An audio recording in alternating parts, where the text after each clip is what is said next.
Seigneur Père, nous voulons encore glorifier ton nom parce que tu es Dieu. Merci Seigneur Dieu pour toutes les paroles que tu viens de nous apporter. Père, nous voulons encore laisser ton esprit travailler en nous avec toute cette parole-là, Seigneur Père, afin que nous continuions à grandir dans la connaissance de Jésus et que, Seigneur Père, nous grandissions également dans la manifestation de son caractère, parce que c'est ça que tu attends de nous, Seigneur Père. Éternel Dieu, merci parce que tu nous unis autour de ta parole par ton esprit. Père, nous te prions encore que maintenant que nous allons, Seigneur Dieu, explorer le Saint Livre, Seigneur Père, que ton esprit encore en nous, Seigneur Dieu, puisse nous donner de bien être conduits, Seigneur Dieu, dans ta pensée, Seigneur Père, pour ce que tu as pour nous cet après-midi, Seigneur Dieu, et que nous puissions marcher toujours dans la vérité, dans la lumière avec toi, Seigneur, au nom de Jésus-Christ. Amen. Alors. Excusez-moi, c'est Vera qui parle.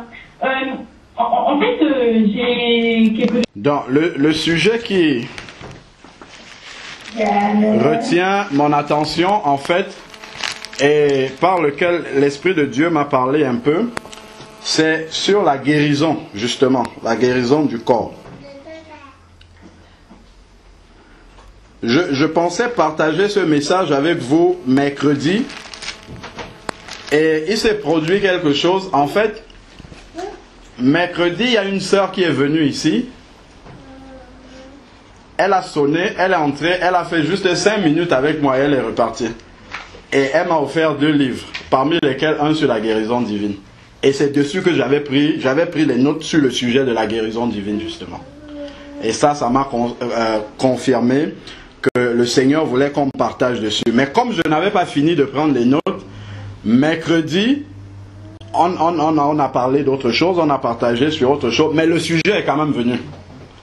Et on est rentré encore bien, en fait, dans ce sujet-là. Donc, je crois que vraiment l'Esprit de Dieu nous interpelle par rapport à ça. Donc, voir ce que la parole nous dit à propos de la guérison divine. Et on peut même partir par un ordre. Je crois que c'est David qui avait dit mercredi, c'est un ordre. Guérissez les malades. C'est un ordre. On ne peut pas donner un ordre à quelqu'un si on ne sait pas, si on ne lui a pas donné les moyens de pouvoir justement obéir à cet ordre-là. Donc déjà, pour commencer, si on prend Genèse 1, verset 12. Genèse 1, verset 12, pour comprendre un peu d'où vient la maladie. Ça, on le sait déjà, mais il est bien de se rappeler les choses dans l'ordre.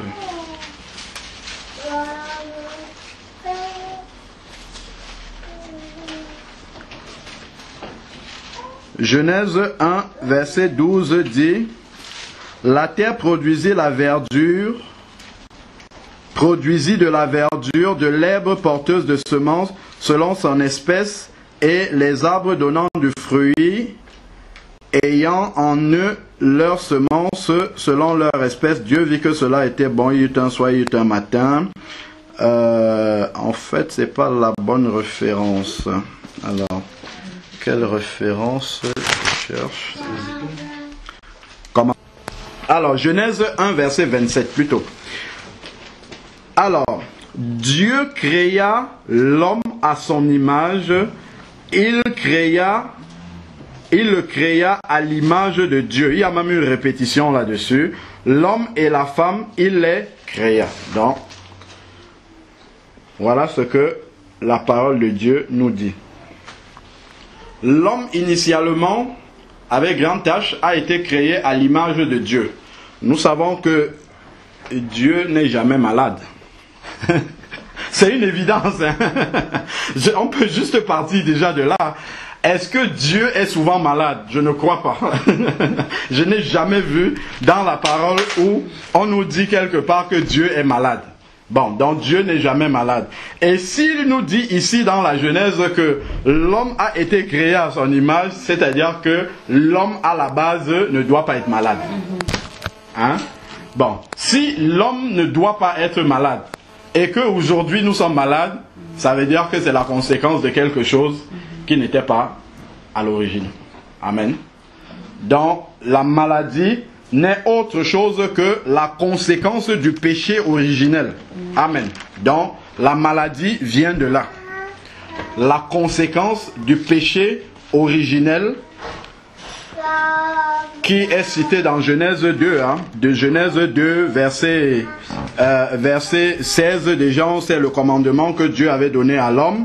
Voilà, l'Éternel Dieu donna ce commandement à l'homme, tu pourras manger de tous les arbres du jardin, mais tu ne mangeras pas l'arbre de la connaissance du bien et du mal, car le jour où tu en mangeras, tu mourras. Et on sait que l'une des causes les plus fréquentes de mort, c'est la maladie. Donc, la maladie est une des conséquences du péché originel. Et nous savons que, justement, quand nous lisons Genèse 3, verset 23, par exemple,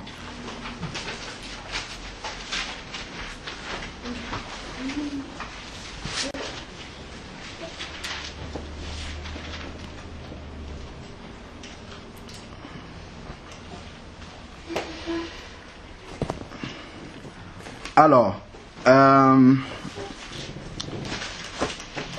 voilà. Donc, l'une des conséquences ici du péché originel dans Genèse 3, verset 17, merci. Il dit à l'homme, parce que tu as écouté la voix de ta femme et que tu as mangé l'arbre dont je t'avais défendu de manger, le sol sera maudit à cause de toi, c'est avec peine que tu en tireras ta nourriture tous les jours de ta vie. Donc, et puis il y a d'autres passages aussi qui nous montrent que même la nature a été maudite. La nature porte justement les séquelles, les conséquences du péché originel. Et nous savons que beaucoup de maladies sont issues en fait des virus qui traînent dans la nature et qui sont issus justement de la nature déchue. Parce que dans le jardin d'Éden, il n'y avait pas ces moustiques-là qui sont transporteurs de virus et ainsi de suite pour communiquer des maladies. Donc tout ça, avec les versets que nous voyons là, nous montre bien que justement la maladie est la conséquence du péché originel. Si nous prenons maintenant Ésaïe 53. Ésaïe chapitre 53, versets 5 à 6. Il nous est dit, Ésaïe 53, versets 5 à 6, « Mais il était transpercé à cause de nos crimes, donc de nos péchés, écrasé à cause de nos fautes. » Il le confirme. « Le châtiment qui nous donne la paix est tombé sur lui, et c'est par ses meurtrissures que nous sommes guéris. » Amen. Donc en fait, quand Jésus est venu, il est venu régler le problème du péché originel avec ses conséquences. Donc il règle le problème du péché à la croix afin que nous puissions avoir le salut, la vie éternelle auprès de Dieu, mais il règle aussi les conséquences du péché. La nouvelle nature, tout ça, notre nature, ce qu'on appelle la vieille nature justement. Jésus règle en même temps ce problème à la croix, y compris le problème de la maladie. C'est pour ça que le verset finit en disant, c'est dans ces meurtrissures que nous sommes guéris, et ça, la maladie est une des conséquences du péché originel. C'est pour ça que en même temps, justement, Jésus règle le problème de la maladie à la croix. Soulignons seulement le temps dans lequel le verbe guérir est conjugué ici. Je ne sais pas si ça attire votre attention. Moi, ça attire mon attention dessus. Ce n'est pas au futur, ce n'est pas au conditionnel, c'est au présent. Non, c'est au passé, voilà, pardon, merci beaucoup. Alors, donc, nous sommes guéris. Amen. Donc, notons ça quelque part, que c'est écrit dans nos Bibles que nous sommes guéris. Si nous prenons Jean, chapitre 1, verset 29, il y a quelque chose aussi là-dedans. Jean, chapitre 1,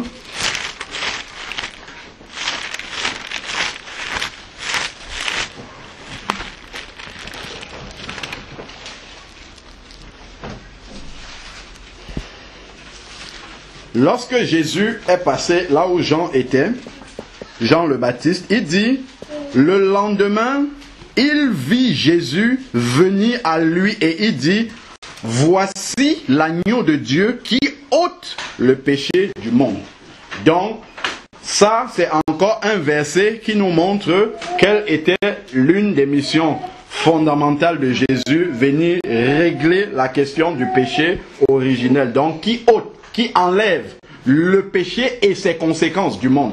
Donc, qui enlève. Parce que nous savons que même dans la loi de Moïse, on a souvent entendu, ou en tout cas lu dans la Bible que lorsque on offrait les animaux au Seigneur, ça expiait le péché. Ça couvrait le péché.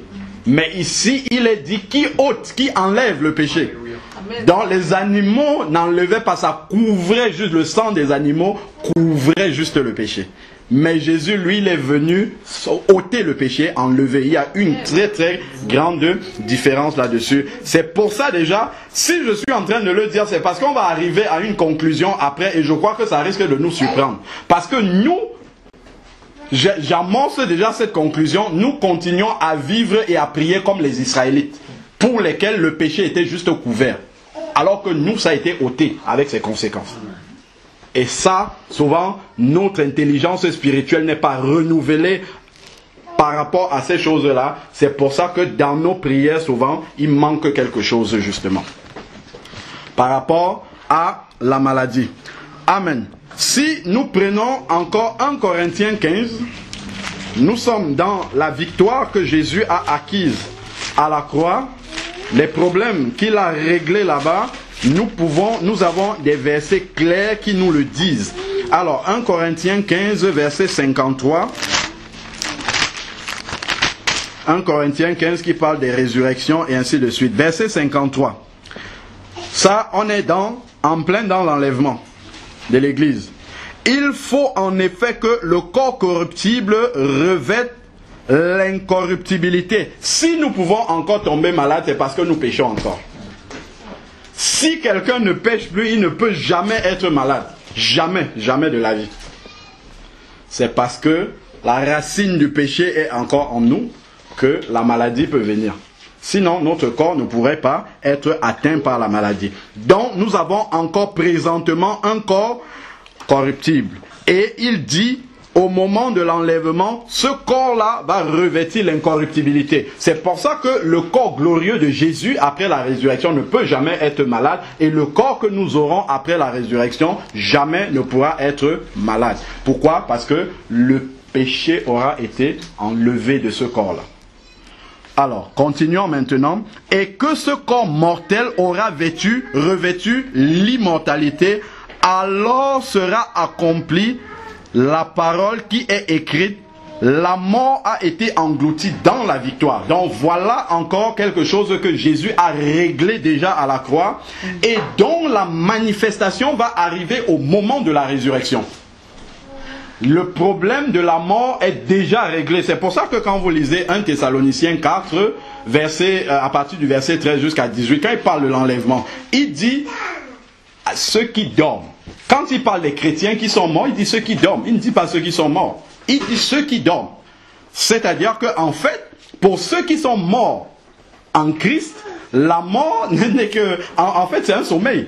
Parce que ça va s'interrompre d'un moment à l'autre. En fait, ils vont se lever de la mort. Pourquoi? Parce que Jésus a réglé le problème de la mort pour ceux qui sont morts en Christ. Jésus a déjà réglé ce problème-là. C'est pour ça que l'apôtre ne peut pas dire ceux qui sont morts. Et ici, on a la preuve qui nous montre que le problème de la mort a été réglé définitivement. Et on sait que la maladie souvent engendre la mort. La mort a été engloutie dans la victoire. Verset 55. Ô mort, où est ta victoire? Ô mort, où est ton aiguillon?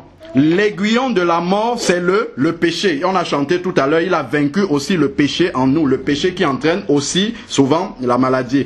Et la puissance du péché, non seulement le péché lui-même, mais la puissance du péché, c'est-à-dire ce qui nous amène à pécher, il a vaincu aussi cela. C'est la loi. Alors, ensuite, maintenant, mais grâce soit rendue à Dieu qui nous donne la victoire par notre Seigneur Jésus-Christ. Amen. Donc, ça en fait c'est déjà parce qu'on a besoin que notre intelligence spirituelle soit renouvelée. On va arriver progressivement jusqu'à la maladie. C'est d'abord pour qu'on se rappelle et que le Saint-Esprit renouvelle notre intelligence sur ce que Jésus a déjà accompli. Comme ça, lorsque on sera en train de faire la prière pour la maladie, qu'on se souvienne de ces versets-là. Parce que Romains 10, 17 nous dit que la foi vient de ce qu'on entend. Et ce qu'on entend vient de la parole de Dieu. Ça ne vient pas de ce qu'on voit avec les yeux. Ça vient de la parole de Dieu. C'est pour ça qu'on doit relire ces versets-là, pour que ces versets-là nous rappellent de ce que Jésus a déjà accompli à la croix. Ce n'est pas va accomplir. Donc quand nous prions, nous nous rappelons de ça et ça fait grandir la foi.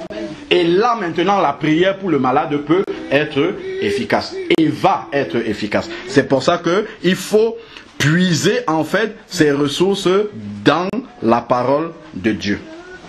Alors, Jésus va dire dans Jean 11, versets 25 à 26, « Je suis la résurrection et la vie. » Je suis la résurrection et la vie. Jean 11, verset 26. À partir du verset 25 même. Jean 11, 25. Jésus lui dit, « Moi je suis la résurrection et la vie. Celui qui croit en moi vivra, quand même il serait mort. Et quiconque vit et croit en moi ne mourra jamais. » Crois-tu cela? Ça, ce sont des versets qui doivent être en nous. Jésus va dire, on va lire les versets où il dit allez ressusciter des morts. Si tu es devant un mort, tu dois te souvenir de ce verset-là. Si tu l'as oublié, tu n'auras pas la foi qu'il faut pour prier pour la résurrection de quelqu'un qui est mort. C'est pour ça qu'en fait, on le sait, mais il faut constamment revenir dessus pour que notre intelligence spirituelle soit renouvelée par rapport à ces vérités-là qui sont dans la parole de Dieu. Je suis la résurrection et la vie. Et il n'a pas seulement confessé ça de sa bouche, il a démontré en ressuscitant lui-même d'abord et en ressuscitant d'autres personnes également. Et dans le siècle-ci, dans lequel nous vivons, c'est pas seulement dans la Bible, il y a des ministères dans lesquels il y a eu des résurrections de morts. Ça, on le sait, des témoignages, pour ceux qui ont déjà écouté des témoignages, ça existe encore de nos jours, des résurrections de morts. Ça existe.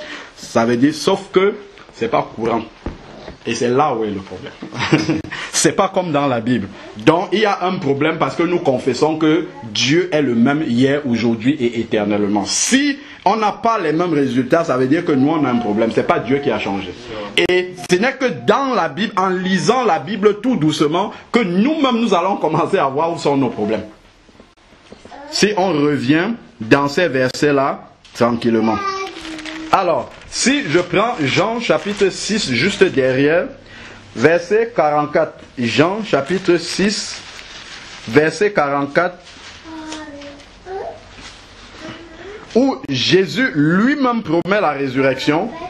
Il ne peut pas promettre quelque chose qu'il ne peut pas réaliser. Il dit, nul ne peut venir à moi si le Père qui m'a envoyé ne l'attire, et je le ressusciterai le dernier jour. Si Jésus peut le confesser, s'il peut le dire, c'est parce qu'il a réglé le problème de la mort déjà avant. Il a vaincu la mort. Donc si je me mets devant quelqu'un qui est mort et que je veux prier pour que la personne ressuscite, comme Jésus m'en a donné l'ordre, je dois me rappeler que ce n'est pas moi qui vais ressusciter la personne. Mais c'est l'Esprit de Dieu qui habite en moi et qui est ressuscité par Jésus et qui a ressuscité également. C'est lui qui va agir. Comme dit Éphésiens 3, verset 20, c'est la puissance de Dieu qui habite en nous. C'est elle qui accomplit cela. À partir du moment où tu te mets devant un malade, tu poses la main sur sa tête et que tu penses que c'est toi là, le pécheur, qui est devant la personne, qui va guérir, ta foi sera nulle. Résultat nul. C'est sûr. Mais si, quand tu es là avec ta main posée sur le malade, si jamais tu veux lui imposer les mains, et que tu t'oublies toi-même, et que tu réalises ces paroles-là, que c'est Jésus qui est en train de faire ça, et que Jésus a déjà fait plein de miracles dans la parole de Dieu, là ça va marcher. Seigneur, je ne suis rien, mais que ton esprit au travers de moi fasse la chose. Amen. Si c'est ça qui est dans ta pensée, à ce moment-là, la prière que tu vas faire sera efficace. Ça, ce sont des petits détails comme ça que nous oublions souvent et ça fait en sorte que nous n'avons pas des résultats efficaces par rapport à la parole de Dieu. Amen. Amen. On a eu à partager, par exemple, des guérisons extraordinaires que le Seigneur fait encore aujourd'hui. Il y a un frère qui est évangéliste international qui était au Cameroun et il y a des malades, il fait souvent des prières de malades comme ça quand les gens viennent pour les campagnes d'évangélisation. Et il y a un petit garçon qui est né, il est né sans sexe. Et pendant la prière pour les malades, le sexe du petit enfant a poussé devant les gens. Quand j'ai partagé le témoignage ici, il y a des sœurs qui se sont... certaines qui ont dit, les miracles, on en a entendu, vraiment on n'est plus touché par ces miracles-là. D'autres ont dit carrément, nous on connaît ce serviteur de Dieu, là c'est monté, c'est descendu, ainsi de suite. Moi je veux regarder ce qu'il y a dans la parole de Dieu. Je n'écoute pas ce qu'on me dit, j'écoute ce que la Bible même me dit. Amen. Allons lire ce qui est écrit dans la Bible. Matthieu chapitre 4. S'il existe de faux miracles, c'est parce que les vrais existent également. Amen. Et si nous nous souvenons de ce que Jésus dit dans Matthieu 7, il dit à la fin, certains diront, Seigneur, Seigneur, n'avons-nous pas guéri en ton nom? N'avons-nous pas prophétisé en ton nom? Qu'est-ce que le Seigneur leur dit? Je ne vous ai jamais envoyé. Je ne vous ai jamais connu. Ça veut dire quoi? Le verbe connaître dans la Bible. Nous n'avons pas d'intimité ensemble. Ce n'est pas parce... Jésus ne dit pas que les miracles que vous avez faits en mon nom étaient des faux miracles. Attention. Si quelqu'un... Jésus se manifeste au travers de lui, les gens guérissent. Ce n'est pas parce que la personne a une vie qui ne glorifie pas Dieu qu'on doit remettre en question le miracle. Parce que le miracle, ce n'est pas la personne, c'est Jésus qui l'a fait. Parce que la personne a la foi dans le nom de Jésus. Donc quand nos yeux sont fixés sur celui qui est en train de faire ça, c'est normal que nous ne croyons pas dans les miracles qui sont accomplis. Et on commence à se fouvoyer. Et attention, parce qu'on commence à blasphémer contre la parole de Dieu. On commence à... bien sûr, il faut examiner ainsi de suite. Mais si on commence à douter de toutes les guérisons, ça veut dire que nous doutons de la parole de Dieu. Parce que Jésus nous demande de les faire. C'est un commandement. Ce n'est même pas qu'on a le choix. On n'a pas le choix. Nous sommes obligés de le faire parce que Jésus n'est plus là physiquement. Et il dit dans 2 Corinthiens 5, versets 19 et 20 que nous sommes ses ambassadeurs. Les ambassadeurs, c'est quelqu'un qui représente justement son état là où il est. Comme Jésus ne peut plus être physiquement là, mais c'est qui va continuer à faire cette œuvre-là? C'est vous et moi qui avons son esprit. Donc son esprit va continuer à travailler au travers de nous. Donc si les chrétiens ne font pas ça parce qu'on a peur maintenant des faux miracles, on a peur, examinons, nous avons l'esprit de Dieu pour examiner ces choses, pour savoir si ça vient de Dieu. Donc regardons bien ce que la parole de Dieu nous dit. Matthieu chapitre 4, verset 23. Matthieu 4, 23. Rapidement, on va voir quelques versets seulement. Matthieu 4, verset 23. Nous dit, Jésus parcourait, nous avons dit quoi? Nous sommes les disciples de Jésus. Ça veut dire quoi, disciple? C'est quelqu'un qui suit un maître. Quelqu'un qui veut imiter son maître. Quelqu'un qui veut ressembler à son maître. Il est dit ici, Jésus parcourait toute la Galilée, Matthieu 4, 23. Il enseignait dans les synagogues, prêchait la bonne nouvelle du royaume et guérissait toute maladie et toute infirmité parmi le peuple. Vous voyez dans ce verset-ci, la prédication de la parole est directement liée à la manifestation de la puissance de Dieu. Et c'est ça qui montre que véritablement Dieu est puissant.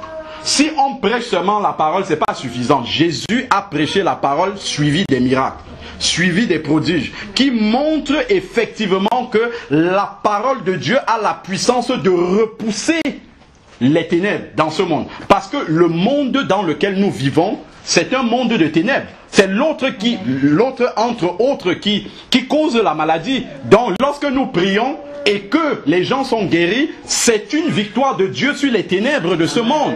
Et nous sommes appelés à combattre pour repousser justement les ténèbres de ce monde. Donc si nous avons peur maintenant des guérisons, ça veut dire que on laisse l'autre envahir le terrain.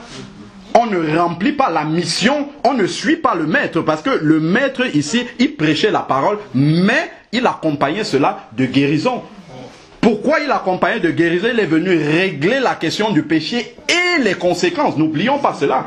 C'est une obligation. Il prêche. Il faut que les ténèbres reculent et que la lumière avance. Parce que la parole qui est prêchée, c'est la lumière. Maintenant, la conséquence, la preuve que les ténèbres sont en train de reculer, les œuvres des ténèbres sont en train de reculer, c'est que les malades sont guéris, les paralytiques marchent, les aveugles voient, ainsi de suite. C'est ce que Jésus a envoyé les disciples de Jean aller lui dire, quand il était en prison, il a envoyé ses disciples demander à Jésus, est-ce que c'est toi vraiment le Messie ou bien devons-nous en attendre un autre? Qu'est-ce que Jésus a dit? Allez lui dire, les aveugles voient, les paralytiques marchent, les sourds entendent, et ainsi de suite. Ça, c'est la preuve qu'on est en train de prêcher la vérité de la parole de Dieu. Et ça agit encore aujourd'hui même. Prenons encore un autre verset. Donc, si nous disons que nous sommes les disciples du Maître, c'est la même chose que nous devons faire. Nous sortons dans la rue évangéliser. Nous croisons quelqu'un qui est malade sur ses béquilles, ainsi de suite. On demande à la personne s'il veut qu'on prie, on pose la main et on prie. C'est ça qu'on doit faire.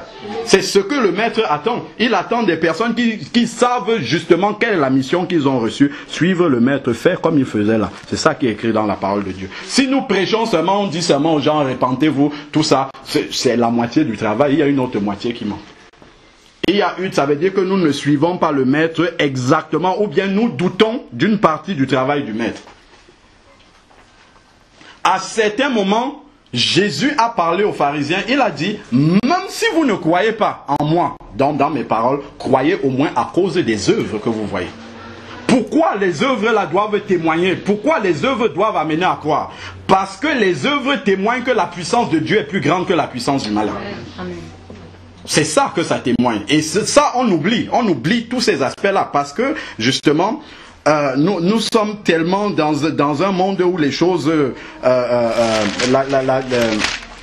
Le malin est tellement en train de faire beaucoup de choses qu'on a peur même, finalement, de ce qui est de la parole de Dieu. Matthieu 9, verset 35. Matthieu, chapitre 9, verset 35, nous dit... Jésus parcourait toutes les villes et les villages. Il enseignait dans leurs synagogues, prêchait l'évangile du royaume et guérissait toute maladie. Il y a plein de références dans la parole de Dieu qui nous dit ça. Si nous ne faisons pas la même chose, ça veut dire quoi? Comme on a dit dans l'enseignement sur être disciple, c'est que nous sommes de faux disciples. Nous suivons la moitié du travail du maître. Nous sommes de faux disciples. Donc, vraiment, nous devons apprendre à être de vrais disciples selon la parole de Dieu. Et pas fuir nos responsabilités.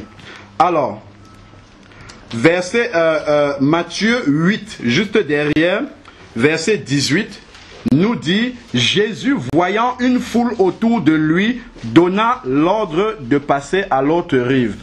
Alors, un scribe s'approcha de lui et lui dit, Maître, je veux te suivre. Alors...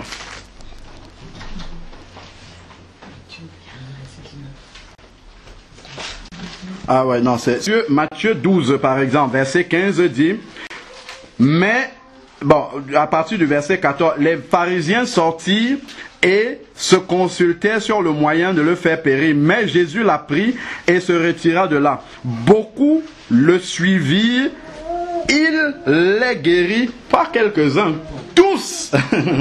Il les guérit tous. Ça, c'est le maître même qui fait ce travail-là. Bon, la suite, je vais juste nous donner des références. Si nous voulons continuer à lire le travail de Jésus, Matthieu 14, 14, Matthieu 14, verset 34 à 36, Matthieu 19, de 1 à 2, Matthieu 21, verset 14. On ne va pas tous les lire.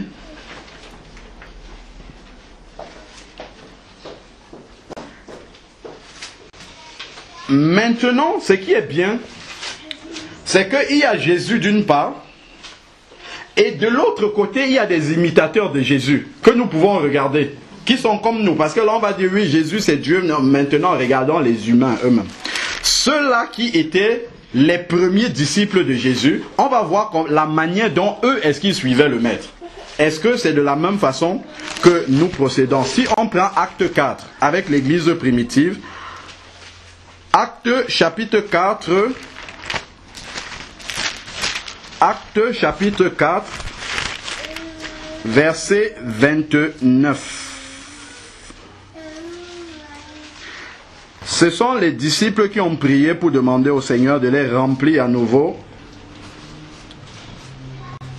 de la puissance de son esprit. Et maintenant, Seigneur, sois attentif à leurs menaces et donne à tes serviteurs de faire quoi? D'annoncer la parole avec assurance. Ils auraient pu s'arrêter là. Mais regardez la suite.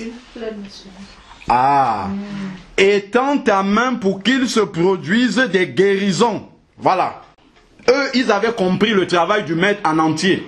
C'était pas seulement prêcher la parole de Dieu avec puissance, mais avec la confirmation de cette parole-là. Et là, ça montre véritablement que la parole de Dieu est authentique. Des guérisons, des signes et des prodiges par le nom de ton saint serviteur Jésus. Amen. Donc ça, c'est une prière qui est conforme à la volonté de Dieu. Parce que Jésus, c'est ça qu'il faisait. Et les disciples voulaient faire exactement la même chose que Jésus. C'est comme si finalement, nous on dit au Seigneur, révèle-nous ta parole, mais laisse les miracles de côté parce que ça nous fait peur. Effectivement, il ne faut pas suivre les miracles. Mais les miracles font partie, justement. Mais, je crois même que ce qui nous amène en fait à cette psychose-là, si je peux appeler ça comme ça, c'est que les miracles sont tellement rares. Alors que dans l'église primitive, c'était quotidien, on ne courait pas pour aller voir les miracles. Mais aujourd'hui, on est obligé de courir parce qu'il y a des problèmes. Le Seigneur agit seulement sporadiquement comme ça. Dès qu'on entend que tel évangéliste, les miracles se produisent, tout le monde court là-bas pour aller recevoir la guérison que nous avons en nous. Il a dit, nous sommes guéris. La guérison qui est en nous, déjà, on va la chercher chez les évangélistes internationaux, au travers de qui le Seigneur fait des miracles. Le Seigneur faisait des miracles avec Étienne, avec Philippe, des diacres, avec même des chrétiens ordinaires. Et ça, il n'y a pas besoin, justement, d'avoir eu une mission, en tout cas un appel spécial. Le don de guérison existe, c'est vrai. Mais on n'a pas besoin d'avoir le don de guérison pour prier pour un malade. Ce n'est qu'un plus.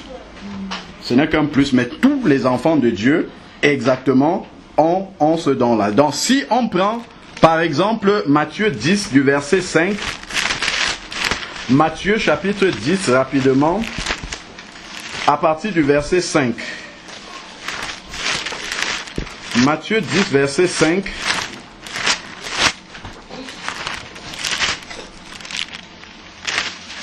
Il nous est dit, tels sont les 12 que Jésus envoya après leur avoir donné les recommandations suivantes. N'allez pas vers les païens et n'entrez pas dans les villes des Samaritains. Ça, c'était au début. Allez plutôt vers les brebis perdues de la maison d'Israël. En chemin, prêchez quoi? Que le royaume des cieux est proche. Et qu'est-ce qu'il dit au verset 8? Guérissez les malades. Guérissez les malades, ressuscitez les morts, purifiez les lépreux, chassez les démons. Vous avez reçu gratuitement, donné gratuitement. Ça, c'est important aussi. Amen. On ne prend pas de l'argent pour prier pour les malades. Voilà. Il dit ça clairement. Il dit guérissez. C'est un ordre. Guérissez les malades. Après, il dit ne prenez ni or, ni monnaie, et ainsi de suite, ni argent, et ainsi de suite, ni sac de voyage, ni deux tuniques, sandales, et ainsi de suite. Donc, on voit effectivement que le Seigneur demande justement à ses disciples de pouvoir le faire. Il faut mettre l'appât du gain de côté complètement et faire le travail du Seigneur tel qu'il nous le demande. Si on regarde Marc 6, verset 13. Marc chapitre 6, verset 13. Qu'est-ce qu'il est dit? Marc chapitre 6.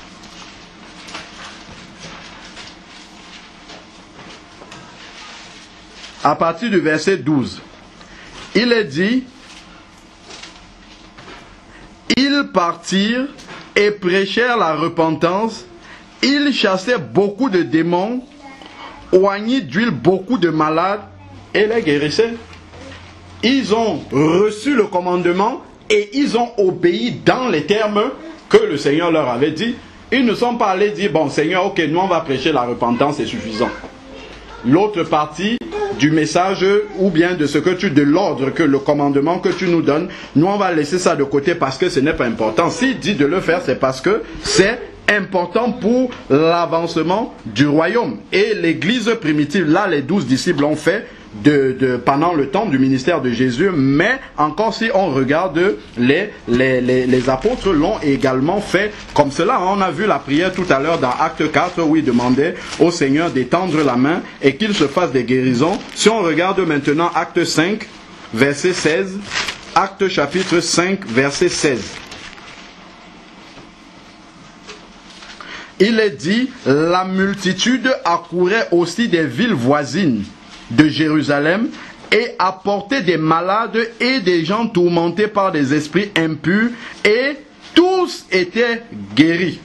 Tous étaient guéris. Voilà l'église primitive qui est en train de mettre en application littéralement justement les recommandations du Seigneur. Dans ça, vraiment, on doit pouvoir marcher exactement comme ils ont marché.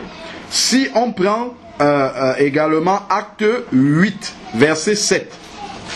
C'est Philippe qui est parti en Samarie en évangélisation, car des esprits impurs sortis de beaucoup de démoniaques en criant d'une voix forte, et beaucoup de paralytiques et de boiteux furent guéris. Et il y eut une grande joie dans cette ville-là.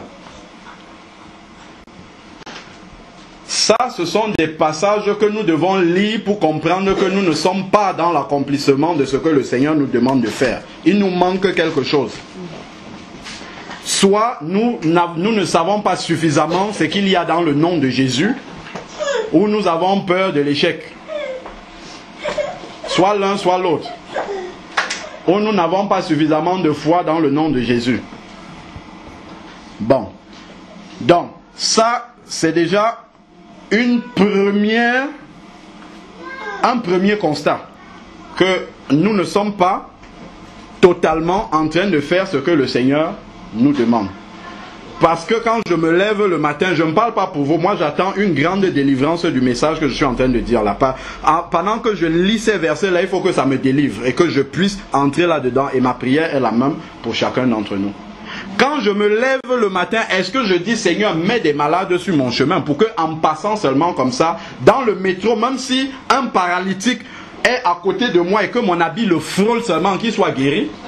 Est-ce que c'est ma prière?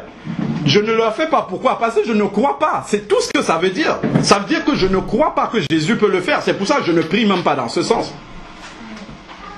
Parce que je ne le crois pas, tout simplement. Et si je ne crois pas, Jésus ne va pas venir faire ça, alors que je n'ai même pas la foi qu'il peut faire ça. Au contraire, quand je vais voir un paralytique, je vais d'abord réfléchir. Si je vais le toucher et que ça ne marche pas, qu'est-ce qu'il va dire? Qu'est-ce que les gens vont dire? C'est d'abord ça. Ça, c'est les raisonnements, justement, qui doivent tomber.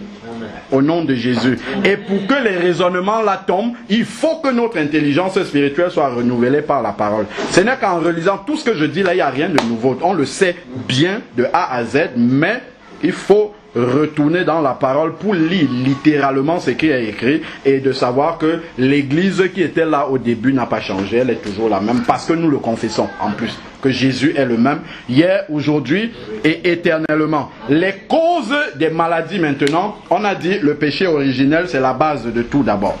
Prenons maintenant Exode 15 verset 26. Exode chapitre 15 verset 26. Il nous est dit, Exode 15, 26, dit, il dit, c'est le Seigneur qui parle, si tu écoutes attentivement la voix de l'Éternel, ton Dieu, si tu fais ce qui est droit à ses yeux, si tu prêtes l'oreille à ses commandements, en quelque sorte, c'est si tu obéis à la parole. Et si tu observes toutes ses prescriptions, je ne t'infligerai aucune maladie que j'ai infligée aux Égyptiens, car je suis l'Éternel qui te guérit. Il dit d'abord que la maladie peut être une conséquence de la désobéissance. C'est ce qu'on voit ici. Il y a la suite, c'est beaucoup plus grand encore parce qu'il dit que c'est lui qui guérit. Mais ici, ça nous montre clairement que la maladie peut être c'est pas toujours une conséquence de la désobéissance, mais ça peut être une conséquence de la désobéissance. Je prends le cas par exemple. On a lu Ésaïe 53. C'est dans ces meurtrissures que nous sommes guéris. Mais avant ça, il a dit, il a été frappé pas à cause de ses fautes, mais à cause des nôtres. Donc, le Seigneur, là où il a été à la croix, où il a vaincu la maladie à la croix, qu'est-ce qu'il accomplissait là-bas? Le pardon des péchés. Donc notre guérison, la guérison que nous obtenons d'abord pour nous-mêmes et la guérison que nous pouvons communiquer aux autres par l'Esprit de Dieu qui habite en nous, découle du pardon des péchés. Parce que c'est à cause du péché qu'il y a la maladie. Ça découle du pardon des péchés. Maintenant, toi qui es malade, qui prie, qui demande la guérison au Seigneur, si tu as quelqu'un à qui tu n'as pas pardonné, alors que ta guérison dépend du pardon de Dieu, est-ce que tu penses que Dieu va te pardonner? Est-ce que tu penses qu'il va alors te guérir? Voilà par exemple une source, parce que le Seigneur dit pardonner. C'est un ordre, c'est un commandement. Donc si nous ne pardonnons pas, la conséquence de la désobéissance, on a dit, ça peut être la maladie. On peut rester malade parce que nous avons des prisonniers dans le cœur à qui nous n'avons pas pardonné. Il suffit d'aller pardonner comme ça, la guérison vient sans qu'on ait dit un mot au Seigneur. La maladie peut être une conséquence du péché. Prenons 1 Corinthiens chapitre 11 verset 28. On avait lu ça la dernière fois et on s'était posé la question, est-ce que ça se passe encore comme ça? Oui, ça se passe encore comme ça. En plus, c'est dans le Nouveau Testament. C'est pas seulement dans le Nouveau Testament, mais dans la Nouvelle Alliance carrément. Alors, 1 Corinthiens chapitre 11 verset 26. Il est dit, car, nous sommes ici pendant la scène, car toutes les fois que vous mangez ce pain et que vous buvez cette coupe, vous annoncez la mort du Seigneur jusqu'à ce qu'il vienne. On sait que dans la mort du Seigneur, il y a le pardon de nos péchés. Donc nous annonçons que nous sommes des rachetés, des personnes qui avons été pardonnées. C'est ça que nous faisons dans la scène. Ensuite, c'est pourquoi celui qui mange, donc celui qui sait qu'il a été pardonné, celui qui mange le pain et celui qui mangera, autant pour moi, le pain et boira la coupe du Seigneur indignement sera coupable envers le corps et le sang du Seigneur. Que chacun donc s'examine soi-même et qu'ainsi il mange du pain et boive de la coupe, car celui qui mange et boit sans discerner le corps du Seigneur mange et boit un jugement contre lui. Lui-même. Contre lui-même, merci beaucoup. Contre lui-même. Continuons. C'est pour cela qu'il y a parmi vous beaucoup de malades et beaucoup d'infirmes. Et il y a bien des chrétiens qui sont malades dans leur chair parce qu'ils prennent la scène sans discerner le corps du Seigneur. Quelqu'un bat sa femme à la maison, il vient prendre la coupe du Seigneur. Après il est malade, il est étonné. On prie pour lui, il n'y a rien qui se passe. Si on vit dans le péché, ça reste vrai. Si nous venons sans discerner le corps du Seigneur, c'est un jugement contre nous qu'on boit. On aura beau prier, l'église aura beau prier, c'est toi-même qui as la clé justement de ta guérison parce que la parole te le dit ici là. Si tu vis comme ça dans le péché et que tu bois dans la coupe du Seigneur et que tu le sais, ça, la maladie restera. Donc ce n'est même pas la peine de prier, il suffit juste de se mettre en ordre et Ésaïe 53 et toute la suite là viennent s'accomplir directement dans dans ta vie. Amen. Amen. Première cause donc de la maladie, c'est la conséquence du péché. Deuxième cause de la maladie, ça peut être Satan. Hein? Parce qu'on a très vite fait d'accuser Satan. Je ne vais pas dire le pauvre, mais on l'accuse toujours systématiquement. Mais on a vu que là, le péché dépend de nous-mêmes. Cette désobéissance-là, c'est nous-mêmes qui la provoquons. Alors, Satan maintenant peut être aussi à l'origine de la maladie. Marc 9, versets 16 à 17. Marc 9, 16 à 17. Ce n'est pas parce que nous ne sommes pas malades qu'on ne pêche pas. Nous aussi qui ne sommes pas malades, on pêche, mais le Seigneur nous fait grâce. Ce n'est pas parce que on n'est pas malade dans son corps qu'on ne pêche pas. Donc il ne faut pas qu'on mélange tout. Alors, Marc 9, verset 16 à 17, nous dit, il leur demanda, sur quoi discutez-vous avec eux? Et un homme de la foule lui répondit, Maître, j'ai amené auprès de toi mon fils, en qui se trouve un esprit muet. En quelque lieu qu'il le saisisse, un esprit muet. Donc c'est un esprit mauvais, c'est un démon en fait. En quelque lieu qu'il le saisisse, il le jette par terre, l'enfant écume, grince des dents et devient tout raide. J'ai prié tes disciples de chasser l'esprit et ils n'ont pas été capables. Jésus leur répondit, race d'incrédules, jusqu'à quand serai-je avec vous? Jusqu'à quand vous supporterai-je? Amenez-le-moi. On le lui amena et aussitôt aussitôt que l'enfant vit Jésus, l'esprit le fit entrer en convulsion. Il tomba par terre et se roulait en écumant. Bon, on peut lire la suite, mais on a bien compris ce qu'on voulait comprendre, c'est-à-dire que ça, c'est une maladie qui est directement causée par un esprit, ce qui n'est pas toujours le cas, parce que quand on prie pour un malade, il faut discerner ça. Ça, dans ce cas-ci, c'est causé par un esprit, donc c'est un esprit qui a à chasser, et c'est ce que Jésus a fait. Donc, si on prend Luc chapitre 13, verset 11 également, on a également cette cause-là de Satan. Luc chapitre 13, verset 11.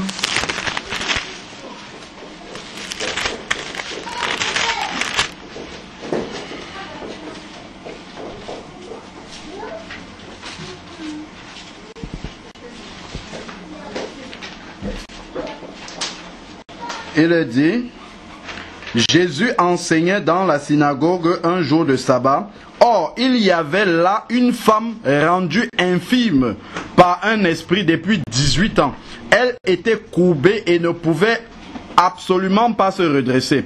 Jésus la vit, lui adressa la parole et lui dit, Femme, tu es délivrée de ton infirmité. Et il lui imposa les mains. À l'instant, elle se redressa et glorifia Dieu.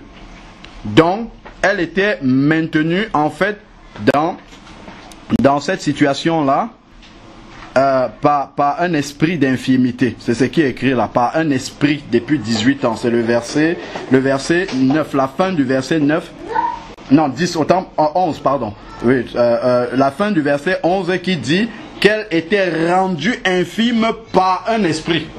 Donc ça ne peut pas être un esprit qui est au service du Seigneur qui rend quelqu'un infirme. Donc c'est un esprit malin, c'est un démon, si on peut le dire ainsi, de façon claire. Donc, première raison de la maladie, en tout cas une des raisons de la maladie, le péché. Une autre raison, c'est Satan. Une autre raison encore, qui est une belle raison, Jean 9, verset 1 à 3. Jean chapitre 9,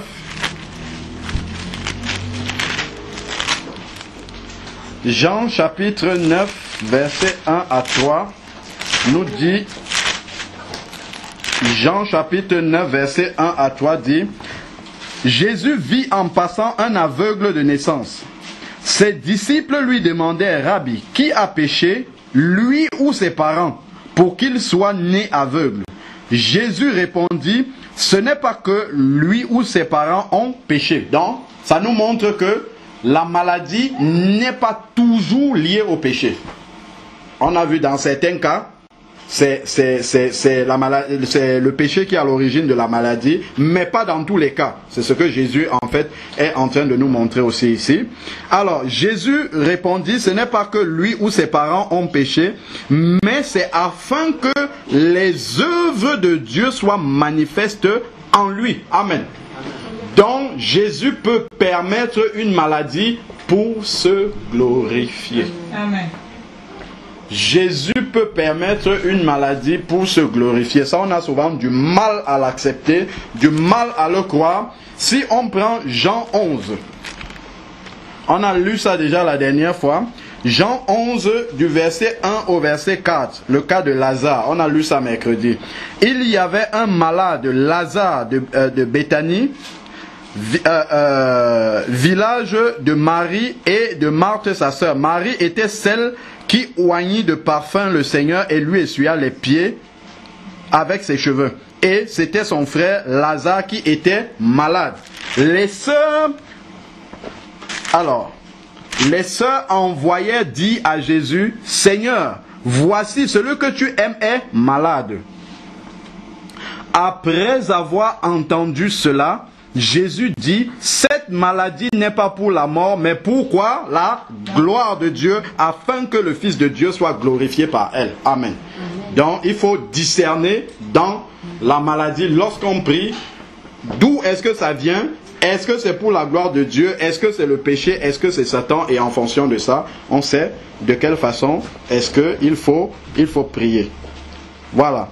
Donc, nous voyons que là dehors, quand nous avons lu ça, que c'est pour la gloire de Dieu, là dehors, on a plusieurs cas de figure.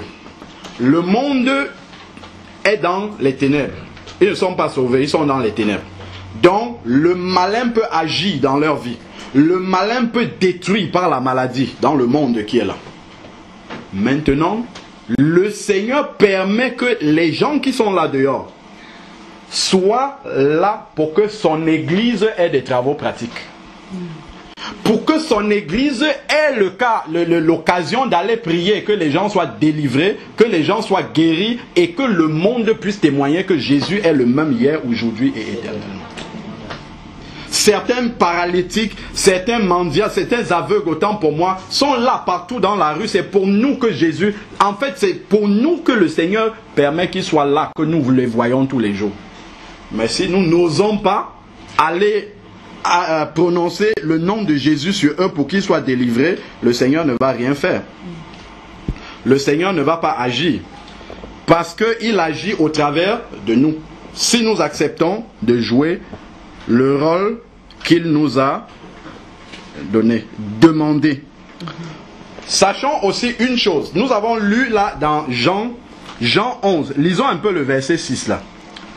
Il nous est dit, quand il eut appris que celui-ci était malade, il resta encore 2 jours à l'endroit où il était. Ça c'est important.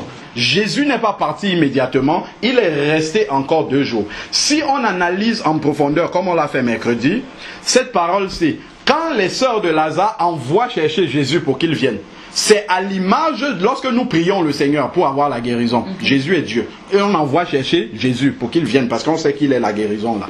Alors, il est venu 2 jours après. Ça nous montre encore que effectivement, Dieu ne va pas manifester forcément la guérison à l'instant où on prie. Tout dépend de ce qu'il veut accomplir au travers de cette maladie-là. Ce n'est pas parce que Dieu ne guérit pas immédiatement qu'il n'a pas entendu la prière ou qu'il n'en est pas capable, mais il sait ce qu'il est en train de faire. J'ai encore un autre passage que j'ai noté, c'est 2 Timothée 4, verset 20. 2 Timothée chapitre 4, verset 20. 2 Timothée 4, 20. Il nous est dit,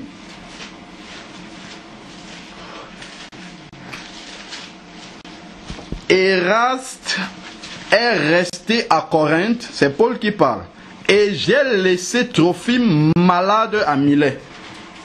L'apôtre Paul était celui dont on prenait les vêtements ou les mouchoirs qu'il avait touchés, on posait sur les malades étaient guéris. Mais Paul lui-même dit qu'il a laissé Trophime malade à Milet.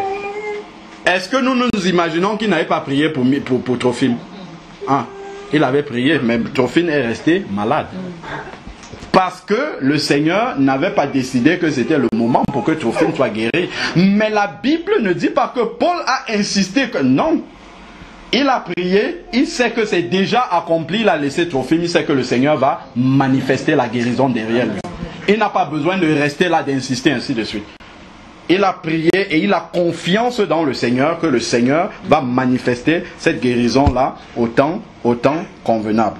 Voilà des exemples qui nous le montrent. La prière pour les malades maintenant. Nous savons bien que dans Matthieu 10, verset 1, ça, on a besoin qu'on nous rappelle ça afin que les chrétiens ne courent plus après les ministères de guérison. Matthieu 10, verset 1.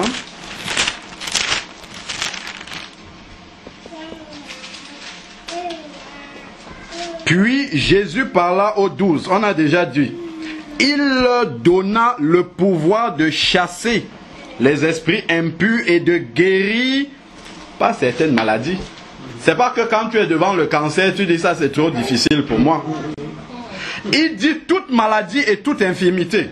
Il a donné le pouvoir. C'est une autorité que le Seigneur nous a donnée. Regardez bien le verset. Parce qu'il y a quelque chose que ça va nous enseigner. Regardez ce qu'il y a dans ce verset-là.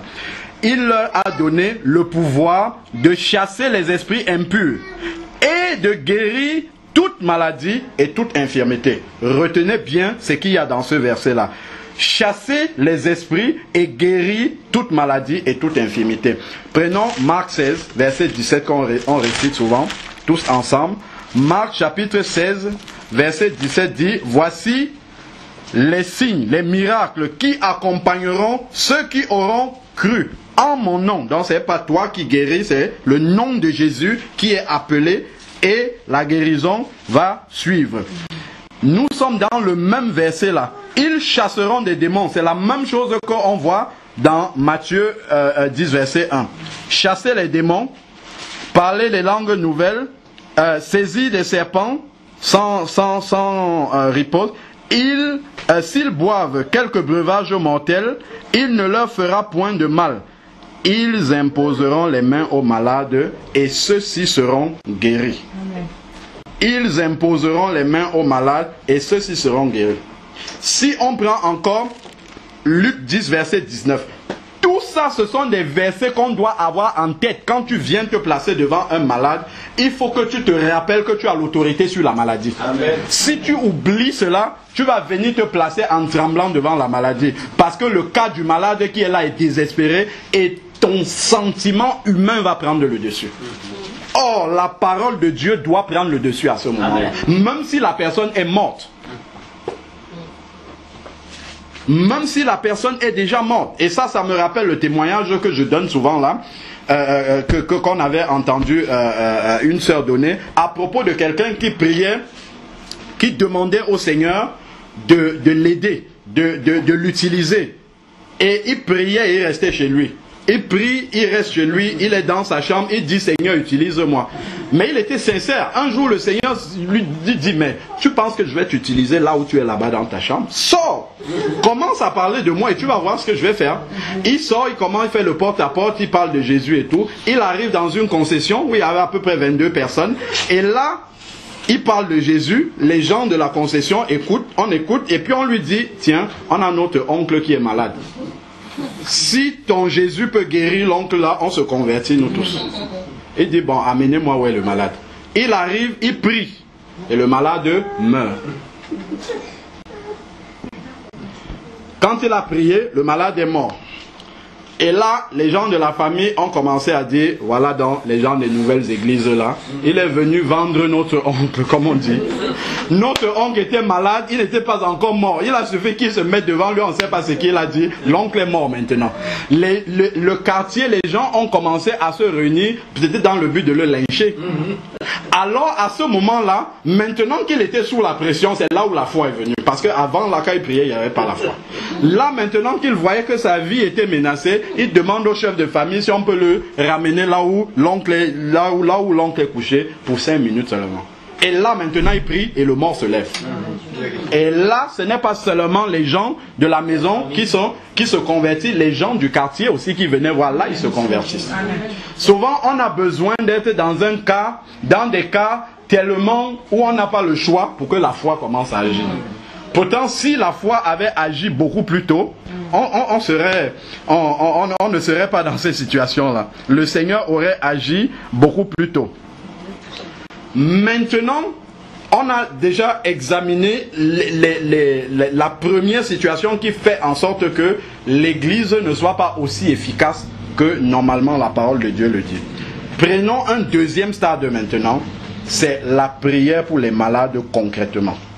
Prenons Marc, on va spécialement rester dans le livre de Marc. Et on ne va pas écouter ce que nous avons entendu, mais on va voir ce que nous sommes en train de lire, ce qui est écrit dans la parole de Dieu. Prenons Marc 1 du verset 29. Marc chapitre 1, verset 29 à 31. Et ça pour moi c'est surtout par rapport à ça que je prie que le Seigneur me délivre maintenant au nom de Jésus. Alors, Marc chapitre 1, verset 29. Il est dit,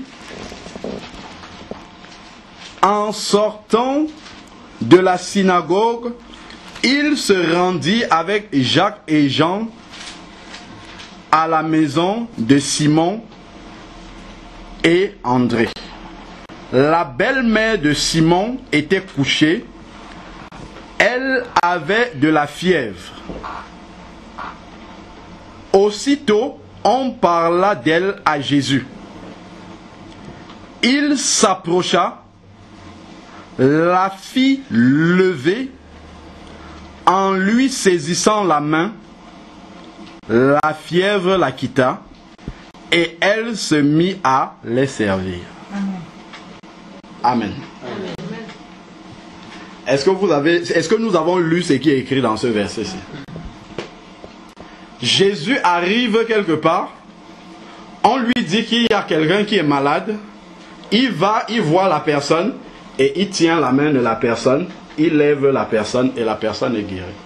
Il n'a jamais prié. Est-ce que Jésus a prié? Il n'a pas prié. Mais qu'est-ce qu'il a fait? Un acte de foi. Juste un acte de foi. Parce que sa foi était grande. Il sait que quand il fait ça, le Père va répondre. Il n'a pas dit un seul mot. Nous, on multiplie des phrases comme ça. C'est pour ça que je dis j'ai besoin d'être délivré. Parce que tout ça, ce sont des héritages spirituels que nous avons hérités au lieu de lire ce qui est écrit dans la Bible. Prenons encore. Moi, je vais prendre beaucoup de passages parce que après ça, on va tirer une conclusion. Si je prends le verset 40 à 41, on reste toujours dans Marc 1. Un lépreux vint à lui et se jetant à genoux, lui dit d'un ton suppliant, si tu le veux, tu peux me rendre pur. Jésus, ému de compassion, étendit la main, le toucha et dit, je le veux, sois pur. Aussitôt, la lèpre le quitta et il fut purifié. C'est quoi la prière de Jésus? Je le veux, sois pur. 2 phrases. Mais 2 phrases qui ont la puissance de Dieu. Et il y a la foi dans les 2 phrases-là. Vous savez pourquoi nous multiplions les phrases? Parce que nous n'avons pas la foi. C'est le témoignage que nous n'avons pas la foi. C'est pour ça que nous multiplions les phrases dans nos prières. Pour les malades. plus le cas est grave, plus la quantité de phrases et de prières différentes vont abonder. C'est un manque de foi en fait. Mais Dieu miséricordieux, des fois, au bout d'un certain temps, il donne la guérison. En fait, c'est pas parce qu'on a multiplié les phrases. C'est parce que au fur et à mesure qu'on prie, si dans nos prières nous confessons la parole de Dieu, la foi grandit. Mais si on avait eu cette foi-là dès le début de la prière, la guérison arrivait. Et c'est ça qu'on voit ici avec Jésus. Je le veux, sois pur. Voilà la guérison.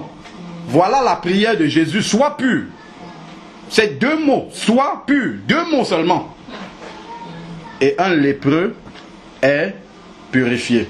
Prenons maintenant Marc 2. Moi, je veux voir si à un moment donné, Jésus prie comme nous. C'est ça que moi, je veux voir dans la parole.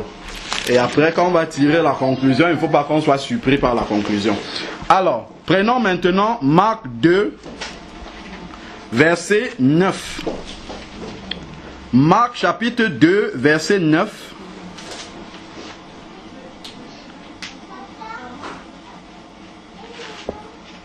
C'est Jésus qui était en face d'un paralytique. Il dit, qu'est-ce qui est plus facile? De dire au paralytique, tes péchés sont pardonnés, ou de dire, lève-toi, prends ton lit et marche. Or, afin que vous sachiez que le Fils de l'homme a sur la terre le pouvoir de pardonner les péchés, je te l'ordonne. Dit-il au paralytique, je te l'ordonne, dit-il au paralytique, lève-toi, prends ton lit et va dans ta maison. Je te l'ordonne. Jésus parle à la maladie, il parle à la paralysie. Je te l'ordonne. Prends ton lit et va chez toi. Ça, c'est quand même extraordinaire, hein? Je te l'ordonne, dit-il au paralytique, lève-toi, prends ton lit et va dans ta maison. Et à l'instant, il se leva, prit son lit et sortit en présence de tous, de sorte qu'il était hors d'eux-mêmes et glorifiait Dieu en disant, nous n'avons jamais rien vu de pareil. Regardons la prière de Jésus. Je te l'ordonne. C'est une prise d'autorité en fait.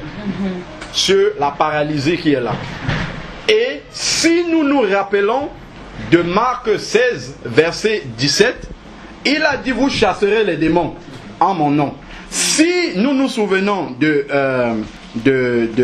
Matthieu 10, verset 1, il a donné, dans le même verset, il a parlé du pouvoir. Il a donné l'autorité, le pouvoir sur les esprits impurs et sur les malades. Ce qui est curieux chez nous, c'est que lorsque nous voulons chasser un démon, nous disons au nom de Jésus, sors de là. Mais quand nous voulons prier un malade, pour un malade, nous disons, Seigneur, viens guérir ce malade-là. Personne, quand il se trouve devant quelqu'un qui est possédé, ne dit, Dieu vient le délivrer de son démon. Non, il dit au nom de Jésus. Mais quand il s'agit d'un malade, alors que c'est dans le même verset, c'est la même autorité, nous appelons Dieu au secours. Il y a un problème. Il y a un problème dans notre façon de prier. On n'applique pas bien ce verset. Et nous voyons que Jésus, il ne prie pas comme nous prions là. Pour les malades, Jésus ne prie pas comme nous prions. Il prend l'autorité sur la maladie. Comme nous prenons autorité sur le possédé. Il prend autorité sur la maladie. Et ça, c'est quelque chose... En fait, pourquoi je parlais de délivrance? Parce que souvent, quand je suis devant un malade, je me laisse envahir par ce qui est autour de moi et je prie. Je me retrouve à multiplier des phrases, alors que ça ne sert à rien tout ça. Ce n'est pas les phrases que nous multiplions qui guérissent, c'est la foi dans le nom de Jésus, parce que c'est dans ces meurtrissures que nous sommes guéris. Prenons Marc 3. Continuons toujours à voir si à un moment donné, nous allons voir Jésus prier comme nous prions. Marc chapitre 3, verset 1 au verset 5. Jésus entra de nouveau dans la synagogue. Il s'y trouvait un homme qui avait la main sèche. Il observait Jésus pour voir s'il le guérissait le jour du sabbat, afin de pouvoir l'accuser.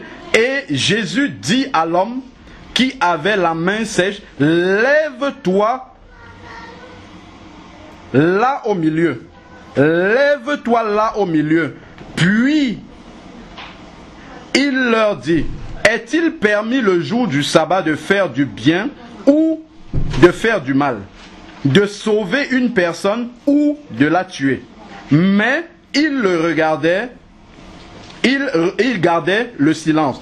Alors, promenant ses regards sur eux avec colère et en même temps navré de l'endurcissement de leur cœur, il dit à l'homme, étends ta main. Et il étendit sa main, devint saine.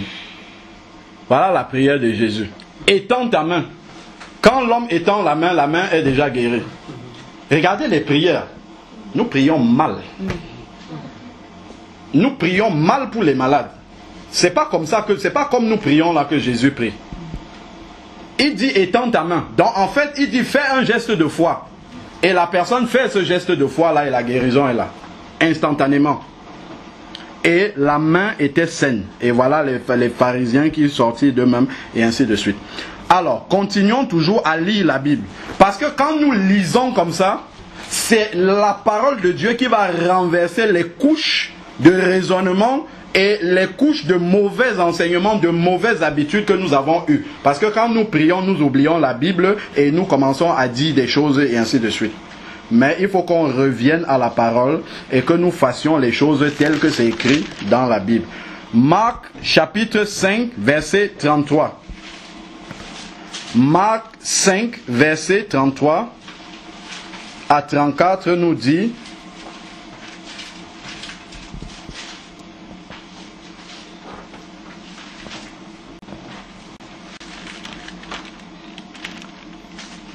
Marc chapitre 5, verset 33. La femme effrayée et tremblante, c'est la femme qui était atteinte d'une perte de sang qui a touché Jésus, et tremblante, sachant ce qui s'était passé en elle, vint se jeter à ses pieds et lui dit toute la vérité. Mais Jésus lui dit: ma fille, ta foi t'a sauvée, va en paix et sois guérie de ton mal.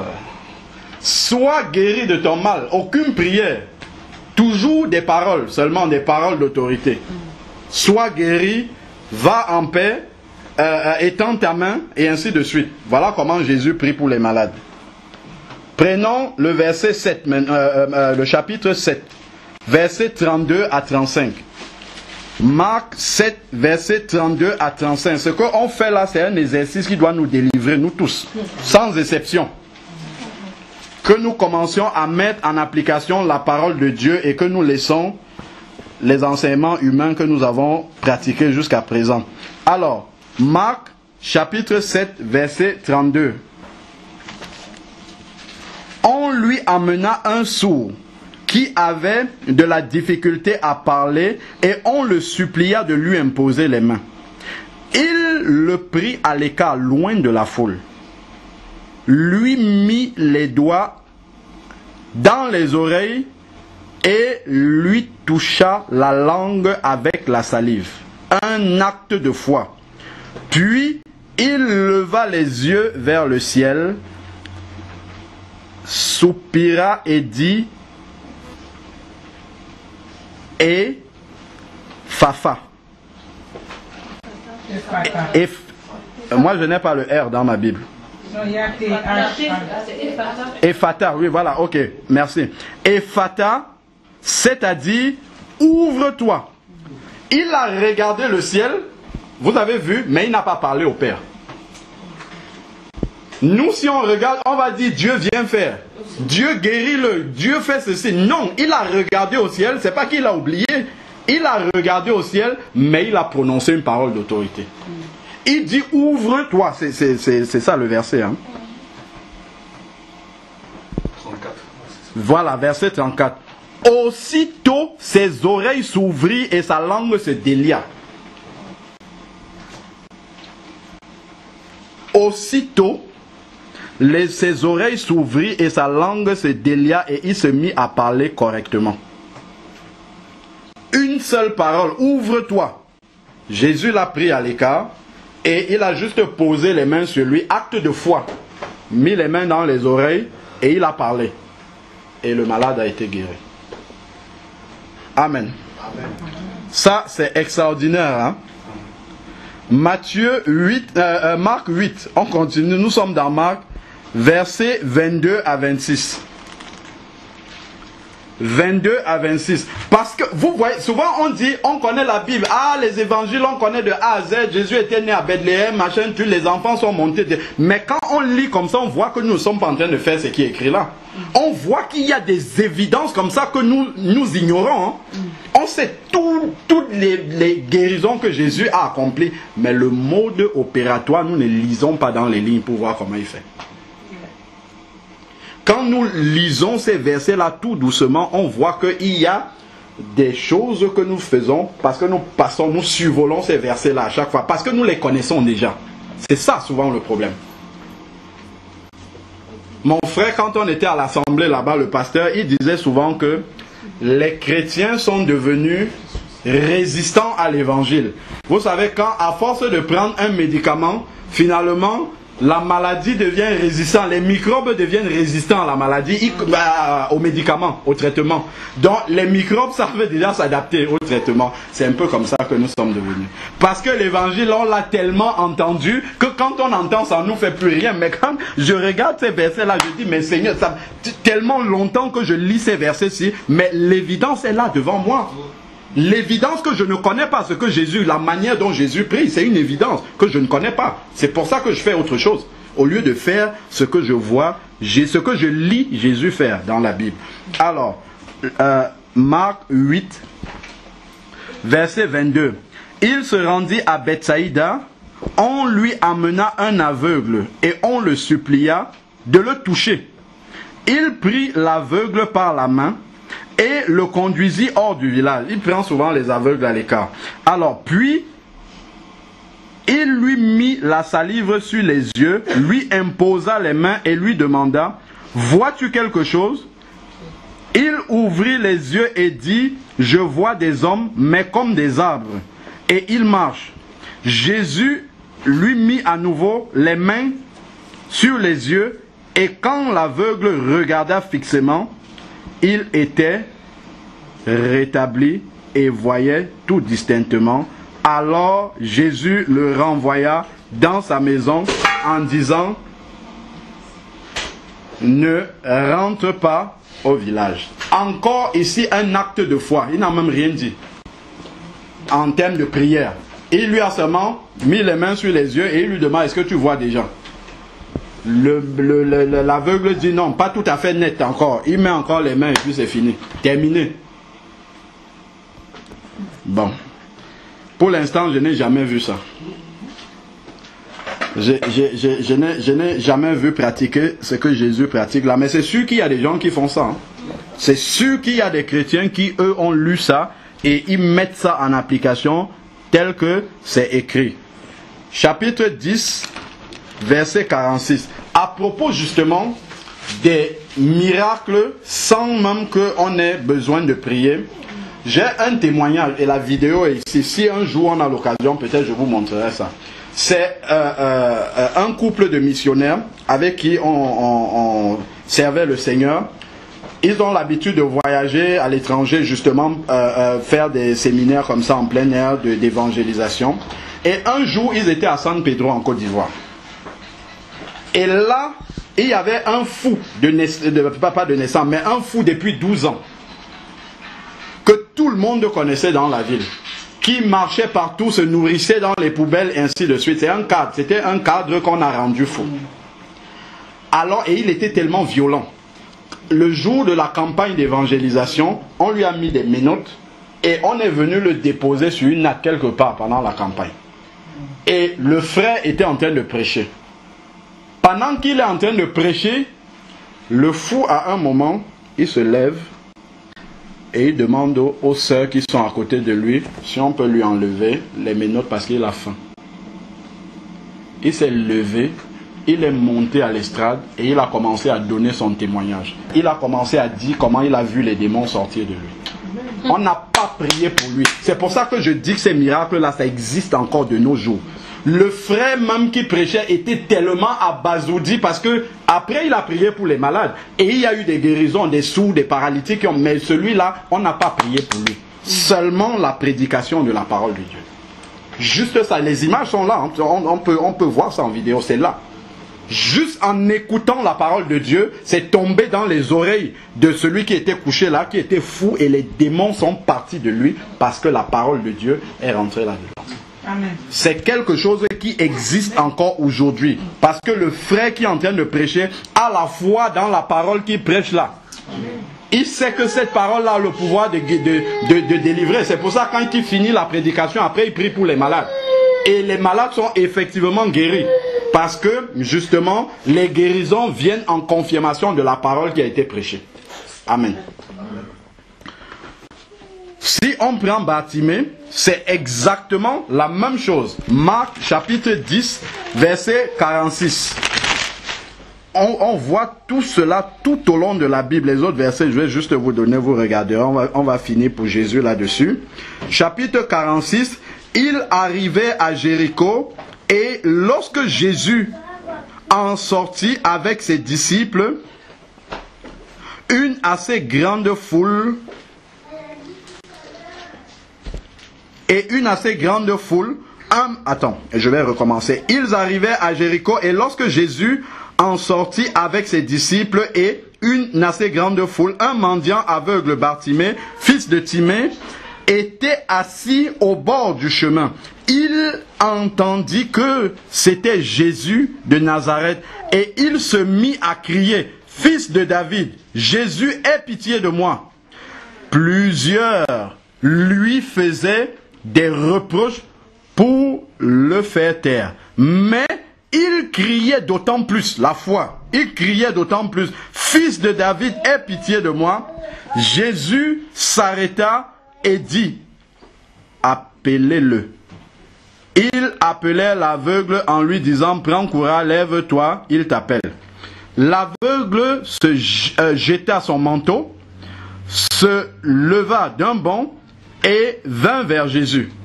Jésus prit la parole et dit, « Que veux-tu que je fasse? » Rabouni, lui dit l'aveugle. Rabouni, c'est maître. Que je recouvre la vue. Jésus dit, va, ta foi t'a sauvé. Aussitôt, il recouvra la vue et se mit à suivre Jésus sur le chemin. Une parole, va, ta foi t'a sauvé, et ça guérit un aveugle. Juste ça. Le fils de l'officier, vous pourrez lire ça dans Jean 4, du verset 46 au verset 53. Là aussi, Jésus a parlé seulement. Il a dit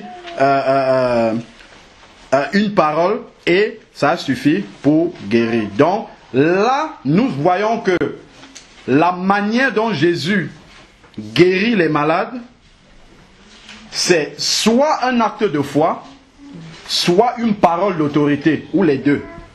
C'est comme ça que Jésus opère.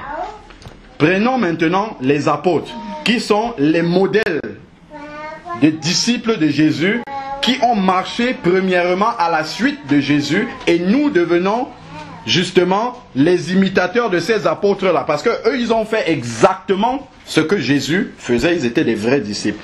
Si nous prenons Acte 3, nous savons bien le paralytique qui a été guéri par Pierre et Jean, en tout cas au travers de Pierre et Jean, devant la belle porte. Ce qui m'intéresse, c'est juste la manière, si vous voulez lire complètement l'histoire, c'est Acte 3 de 1 à 8. Mais moi, je vais lire juste où Pierre a parlé. Quelle était la prière de Pierre devant ce paralytique? Verset 4. Acte 3, verset 4. Pierre, de même que Jean, fixa les yeux sur lui et lui dit, « Regarde-nous. » Et il les observait, attendant de recevoir d'eux quelque chose. Mais Pierre lui dit, « Je ne possède ni argent ni or, mais ce que j'ai, je te le donne. » Il ne dit pas, je vais appeler Dieu pour que Dieu vienne te donner ça. Il dit ce que j'ai. Pourquoi il dit ce que j'ai? parce que Dieu nous a donné l'autorité. Amen. Il ne va pas encore chercher l'autorité là chez Dieu. Parce que quand on dit Seigneur guéris ce malade, c'est comme s'il ne nous avait pas donné cette autorité. On lui demande encore alors qu'il nous a donné l'autorité. C'est pour ça que Pierre dit ici, ce que j'ai déjà, je te le donne. Parce que cette autorité-là est en nous au travers de l'Esprit de Dieu qui vit en nous. Voilà ce que Pierre lui dit.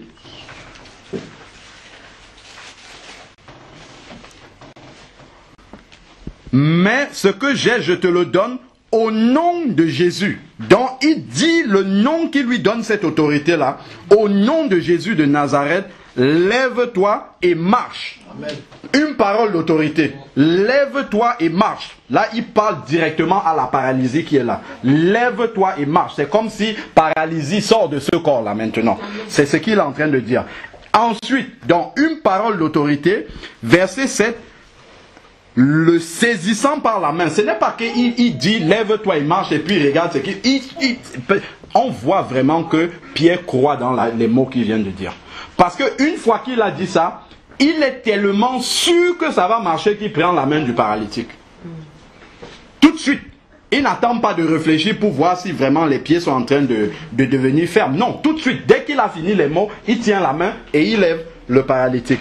Donc, le saisissant, nous sommes au verset 7, le saisissant par la main droite, il le fit lever à l'instant. Et ses pieds et ses chevilles devinrent fermes. D'un bond, celui qui était paralysé, d'un bond, il fut debout et se mit à marcher et entra avec eux dans le temple en marchant, sautant et louant Dieu. Amen. On voit que les vrais disciples du Seigneur prient exactement comme Jésus priait.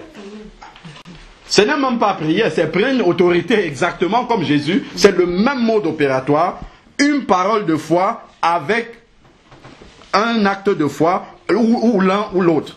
Pareillement. Donc ils font exactement, eux ils avaient vu le maître faire. Nous on lit ce que le maître a fait et nous devons appliquer de la même manière. Si nous prenons maintenant chapitre 9, acte 9, versets 32 à 35. Acte chapitre 9, verset 32. Pierre, qui parcourait tous ces lieux, descendit aussi vers les saints qui habitaient à Lyde. Il y trouva un homme du nom d'Énée, couché sur un lit depuis 8 ans, et qui était paralysé. Pierre lui dit, Énée, Jésus te guérit, lève-toi toi-même, arrange ton lit. Et aussitôt il se leva, tous les habitants de Lyde et de la plaine de Saron le virent et se convertirent au Seigneur. Une parole, Jésus te guérit, point à la ligne, c'est tout. Pas d'autres mots, pas d'autres superflus, Jésus te guérit. C'est juste une parole d'autorité. Et la personne, il n'a pas vu que non, la personne est sur le lit depuis 8 ans, donc il faut prier, il faut jeûner, il faut faire 40 jours de prière. Bref, il lui dit simplement une parole d'autorité. Et la maladie en ce paralytique est obligée de partir. Si on prend acte 14, versets 7 à 9. Acte chapitre 14, verset 7 au verset 9.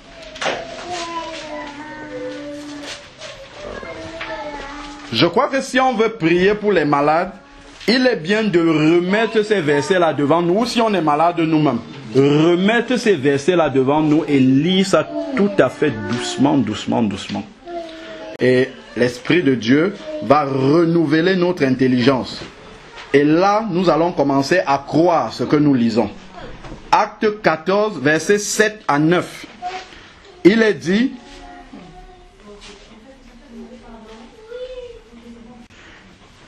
ils annoncèrent l'évangile. Ils sont à Lystre maintenant. À Lystre se tenait assis un homme impotent des pieds, infirme de naissance, et qui n'avait jamais marché.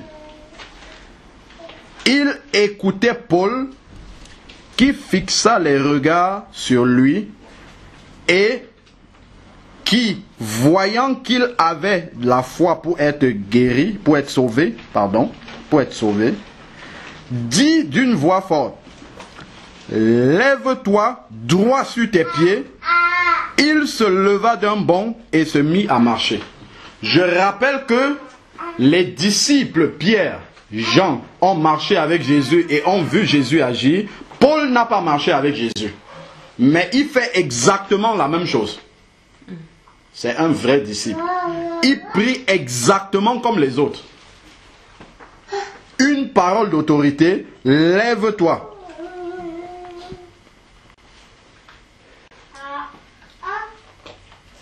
Droit sur tes pieds, et c'est suffisant. Lève-toi droit sur tes pieds, c'est tout. C'est tout ce que c'est la seule prière. Je crois que ça quand même, ça nous remet les pendules à l'heure. Nous prions mal. Je rappelle encore ça, moi le premier. Maintenant, la maladie, c'est une chose. Prenons maintenant les résurrections même. On va dire que c'est encore plus compliqué que la maladie. Je crois que si l'église veut prier pour une résurrection, c'est peut-être une veillée de prière où tout le monde va venir prier les uns après les autres. Peut-être 4 mois de jeûne ou 1 an même pour que la personne ressuscite. Mais regardons comment est-ce que Jésus et ensuite les apôtres se comportent devant quelqu'un qui est mort. Et donc, la résurrection veut arriver. Nous nous rappelons bien du verset où il a envoyé les disciples, il a dit, allez prêcher, guérissez les malades, il a dit quoi? Ressuscitez les morts. Donc, il nous a donné aussi cette même autorité-là qui habite en nous. Tout ça là, ça sommeille en nous. C'est juste que nous ne savons pas libérer ces dons-là qui sont en nous. Prenons Marc chapitre 5, verset 38 à 43. Ça, c'est la fille de Jairus. Comment Jésus opère? Peut-être on va se dire, ah, comme c'est la mort, là c'est plus compliqué. Jésus va faire appel au Père. Il va dire beaucoup de paroles pour que la résurrection puisse avoir lieu. Marc chapitre 5, verset 38. Ils arrivaient à la maison du chef de la synagogue, où Jésus vit qu'il y avait du tumulte et des gens qui pleuraient et poussaient des cris retentissants. Il entra et leur dit, pourquoi ce tumulte et ces pleurs? L'enfant n'est pas morte. Alléluia. Mais elle dort. Qu'est-ce qui se passe ici? Il y a une clé là-dedans. Mais elle dort. L'enfant était mort. Mais quand Jésus dit elle dort, la vie revient dans le corps. C'est là qu'il a prié, mais elle dort. C'est là que la parole d'autorité a été prononcée. Quand il dit mais elle dort, la vie revient immédiatement dans cet enfant-là. Continuons dans la lecture tranquillement. Mais elle dort. Alors, c'est quel verset déjà? 39, merci beaucoup. Alors, et il se moquait de lui. Bon, les gens qui étaient là, forcément, ils ne comprennent pas le langage de l'esprit. Alors, il les fit tous sortir. Donc, si vous n'avez pas la foi, mettez-vous d'abord dehors là-bas, vous qui doutez. Prit avec lui le père et la mère. Au moins, le père et la mère qui sont venus l'appeler croient effectivement que Jésus peut faire quelque chose. Donc, il les garde. De même que ceux qui l'avaient accompagné, ses disciples. Et il entra là où se trouvait l'enfant. Regardons ce qu'il fait. Il saisit l'enfant par la main et lui dit, il parle à l'enfant qui est couché, il parle à la mort qui est là-dedans. Il dit, Talita Kumi, ce qui se traduit par, jeune fille, lève-toi. Je te le dis. Jeune fille, lève-toi, je te le dis. Aussitôt, la jeune fille se leva et se mit à marcher, car elle avait 12 ans. Il en fut hors d'eux-mêmes, frappé d'un grand étonnement. Que ça soit la résurrection, que ça soit la maladie, c'est la même chose. Ce n'est pas la grandeur de ce qui est là devant qui importe. C'est la foi, c'est tout. Une seule parole, Talita Kumi, lève-toi, jeune fille, et immédiatement, la mort sort de ce corps-là. On a lu tout à l'heure dans 1 Corinthiens 15, mais mort, où est ton aiguillon? Jésus a déjà vaincu la mort. Donc, c'est pour ça qu'il a l'autorité, effectivement, sur la mort dans la vie des êtres humains. Et cette autorité-là est en nous. Ce n'est pas qu'on doit aller demander ça encore. Il nous l'a donné. Si nous prenons Luc 11. Luc 11, c'est du verset 7 au verset 17. Mais on va juste s'arrêter sur ce que Jésus a dit. C'est ça qui m'intéresse. Ce que Jésus a dit pour la résurrection de la veuve de Naïm. Je ne sais pas comment ça se prononce en hébreu. Alors, Luc chapitre 11...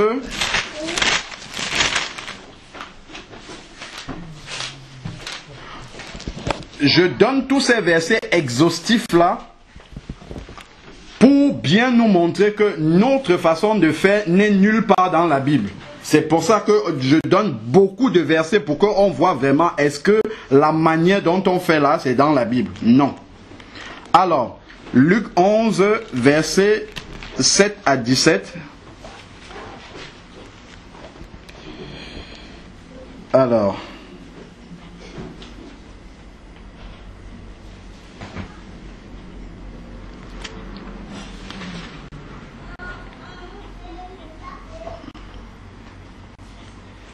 Verset 7 à 17, alors... Luc 7, verset 11. Alors, il nous est dit ici, or, il se rendit le jour suivant dans la ville de Naïm, dans la ville appelée Naïm. Ses disciples et une foule nombreuse faisaient route avec lui. Lorsqu'il fut près de la porte de la ville, voici qu'on portait en terre un mort. Donc on est déjà en train d'enterrer quelqu'un. Fils unique de sa mère qui était veuve. Et il y avait avec elle une foule considérable de la ville. Le Seigneur la vit, eut compassion d'elle et lui dit, ne pleure pas. Il s'approcha et toucha le cercueil. Ceux qui le portaient s'arrêtèrent, lui dit... Il dit, oui, autant pour moi.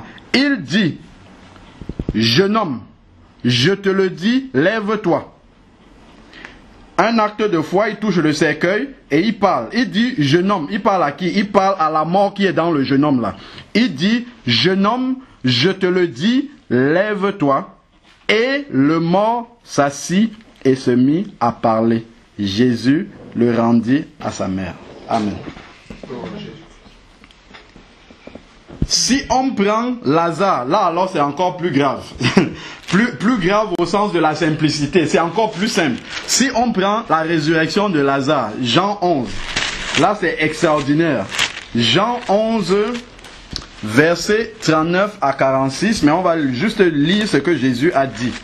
Jean chapitre 11, verset 39 à 46. Jean 11, verset 39 à 46. Donc, il a demandé d'ôter la pierre, ainsi de suite. Voilà. Donc, si je prends à partir du verset 41, ils ôtèrent donc la pierre. Jésus leva les yeux et dit, Père, je te rends grâce de ce que tu m'as exaucé. Il est déjà en train de remercier le Père. Il n'a pas dit, Père, viens le ressusciter. Pas du tout. Il dit, Père, je te remercie de ce que tu m'as. Donc ça, c'est déjà passé. Tu m'as exaucé. Pour moi, je savais que tu m'exauces toujours, mais j'ai parlé à cause de la foule, de ceux qui se tiennent ici, afin qu'ils croient que c'est toi qui m'as envoyé. Après avoir dit cela, il cria d'une voix forte. Regardez la prière de Jésus. Lazare sort. Voilà la prière pour qu'un mort ressuscite. Lazare sort. 2 mots. Le sujet et le verbe, c'est tout. Lazare sort. Terminé. Et le mort sortit, les pieds et les mains liés de bandelettes et le visage enveloppé d'un linge. Jésus leur dit, déliez-le et laissez-le aller. Amen. Voilà. Donc si nous regardons, les apôtres les résurrections sont arrivées exactement de la même façon. La résurrection de Dorcas, Tabitha. C'est exactement pareil. C'est dans Acte 9, versets 36 à 42.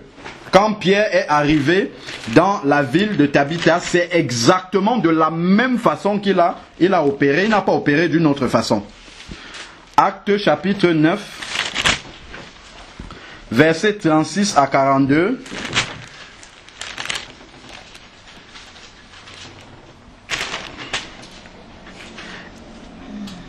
Il y avait à Jaffa une femme du nom de Tabitha, ce qui se traduit Dorcas. Elle faisait beaucoup d'œuvres bonnes d'aumône. Elle tomba malade en ces jours-là et mourut après l'avoir lavée, et on la déposa dans une chambre haute. Comme Lyde est près de Jaffa et que les disciples avaient appris que Pierre s'y trouvait, ils envoyèrent 2 hommes vers lui pour le supplier.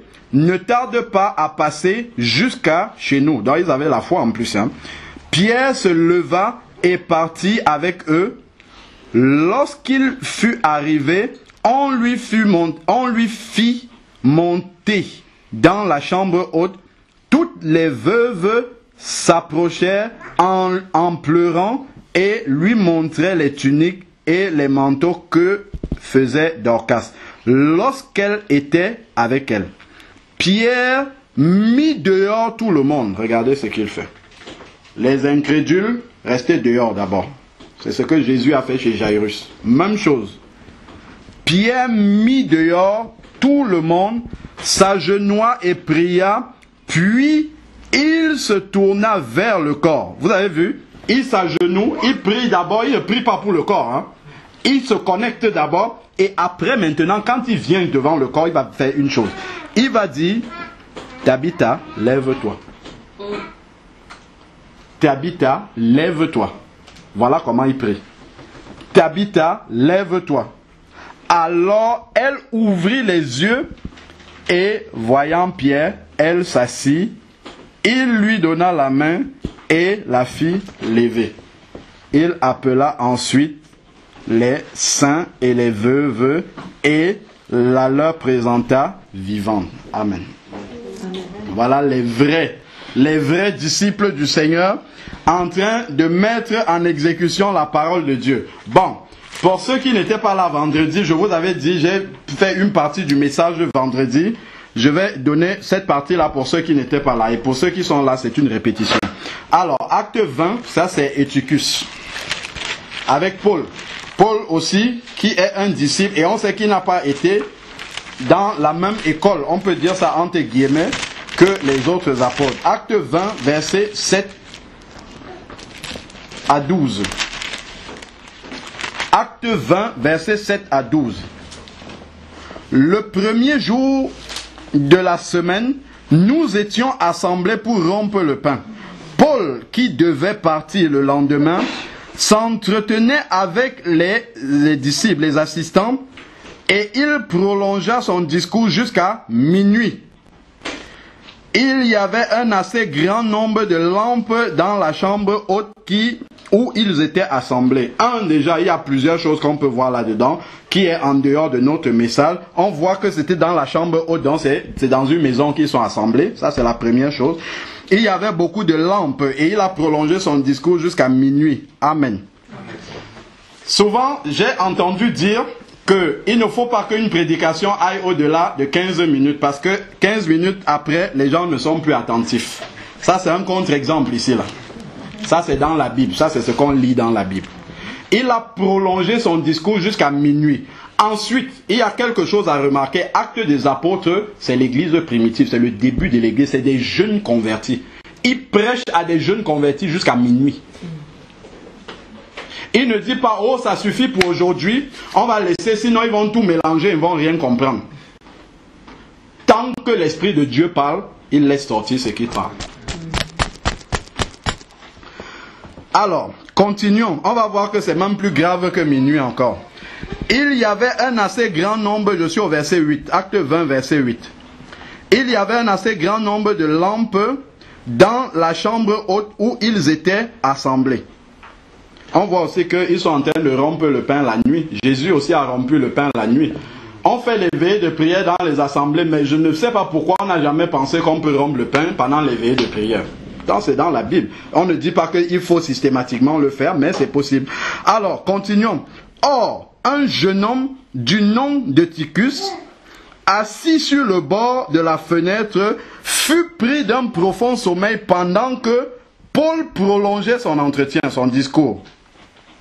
Entraîné par le sommeil, il tomba du 3e étage et fut relevé mort. Ça, normalement, c'est un scandale. Si on est en train de partager la parole, là, en plus la nuit, quelqu'un tombe, il est mort, je crois que tout le monde va juger en disant qu'on a eu une très mauvaise idée. Paul aurait dû arrêter de prêcher depuis longtemps. Sinon, il aurait pas, le jeune homme là serait allé dormir dans son lit depuis et il ne serait pas mort. Ça, c'est ce qu'on aurait dit. On a manqué de sagesse. On aurait dû ne pas faire cela. Continuons, verset 10. Mais Paul descendit, se pencha sur lui et le prit dans ses bras et dit qu'il n'y ait pas de trouble parmi vous, car son âme est en lui. Il n'a même pas prié, pas du tout. Il a juste pris. C'est encore comme on a vu tout à l'heure, un acte de foi. Quand il a pris sur lui, il dit, son âme est en lui, ne vous troublez pas. Ensuite, qu'est-ce qui suit? Quand il fut remonté, il rompit le pain et mangea. Ça, c'est extraordinaire, ça, quand même. Hein? Il prêche la parole jusqu'à minuit. Quelqu'un meurt, il descend s'occuper de la personne et il remonte continuer. Je ne sais pas si vous voyez ce que l'apôtre a fait ici. Il continue à prêcher comme si de rien n'était. Mais nous, ça nous aurait tellement scandalisé que personne ne pourrait même plus écouter la parole de Dieu. Mais eux, ils avaient confiance dans vraiment l'Esprit de Dieu qui était en train de se manifester au milieu d'eux. Il a juste arrêté le temps d'aller voir ce qui se passe là-bas. Il a réglé le problème, il revient, il continue où il en était. Il rompt le pain, il donne aux gens et il continue à prêcher la parole. Ça, je crois que ça doit nous enseigner beaucoup de choses. Les disciples étaient au pied des apôtres chaque jour et ils buvaient cette parole-là. Marie était au pied de Jésus. Elle buvait cette parole. Jésus n'a jamais dit, Marie, c'est trop maintenant. J'ai fait plus de 15 minutes avec toi. Va, on va continuer demain. Il donne la parole. Tant que le Saint-Esprit veut parler, doit parler, on laisse la parole de Dieu sortir. Et ce que j'étais en train de dire aux bien-aimés, ne vous inquiétez pas pour votre mémoire en se disant je suis fatigué, ma tête ne comprend pas ce que tu es en train de dire. C'est pas la mémoire de l'homme qui retient la parole de Dieu, c'est l'Esprit de Dieu en nous. Amen. Et l'Esprit de Dieu ne se fatigue jamais. Et je prends la parole dans Jean chapitre 14, verset 26. On a partagé cette partie du message là vendredi. Jean chapitre 14, verset 26 nous dit: mais le consolateur, le Saint-Esprit que le Père enverra en mon nom, c'est lui qui vous enseignera toutes choses et vous rappellera tout ce que moi je vous dis. Donc c'est l'Esprit de Dieu en nous qui garde cette parole-là et qui la ressort au temps convenable. Donc si tu comptes sur ta mémoire, sachant que la mémoire n'est pas régénérée au moment de la nouvelle naissance, ta mémoire peut flancher. Ta mémoire peut oublier la parole de Dieu, mais l'Esprit de Dieu en toi n'oubliera jamais cette parole-là. Jamais. Même si ton corps physique là est fatigué, l'Esprit en toi reçoit toujours cette parole-là si elle vient de l'Esprit. Et elle va rester en toi. Et je donnais encore l'exemple aux bien-aimés que quand je venais de me convertir, je passais des nuits blanches entières à écouter des messages. Et jusqu'aujourd'hui, j'étais fatigué. Ces messages-là sont encore en moi. Les exemples que je prends souvent, ce sont les messages que j'ai écoutés il y a longtemps étant fatigué. C'est toujours là, ça n'a pas bougé. Parce que c'est l'Esprit de Dieu qui gardait cela en moi. Allez, donc là, on voit bien que l'apôtre n'a pas été troublé par tout ce qui était en train, tout ce qui était arrivé, il a continué à donner son message. Regardons maintenant la suite du verset ici. Verset 11. Quand il fut remonté, il rompit le pain et mangea, puis il parla encore assez longtemps jusqu'à l'aube. Après que quelqu'un soit mort, il parle à des jeunes convertis. Il parle jusqu'à minuit, quelqu'un meurt et il continue jusqu'à l'aube.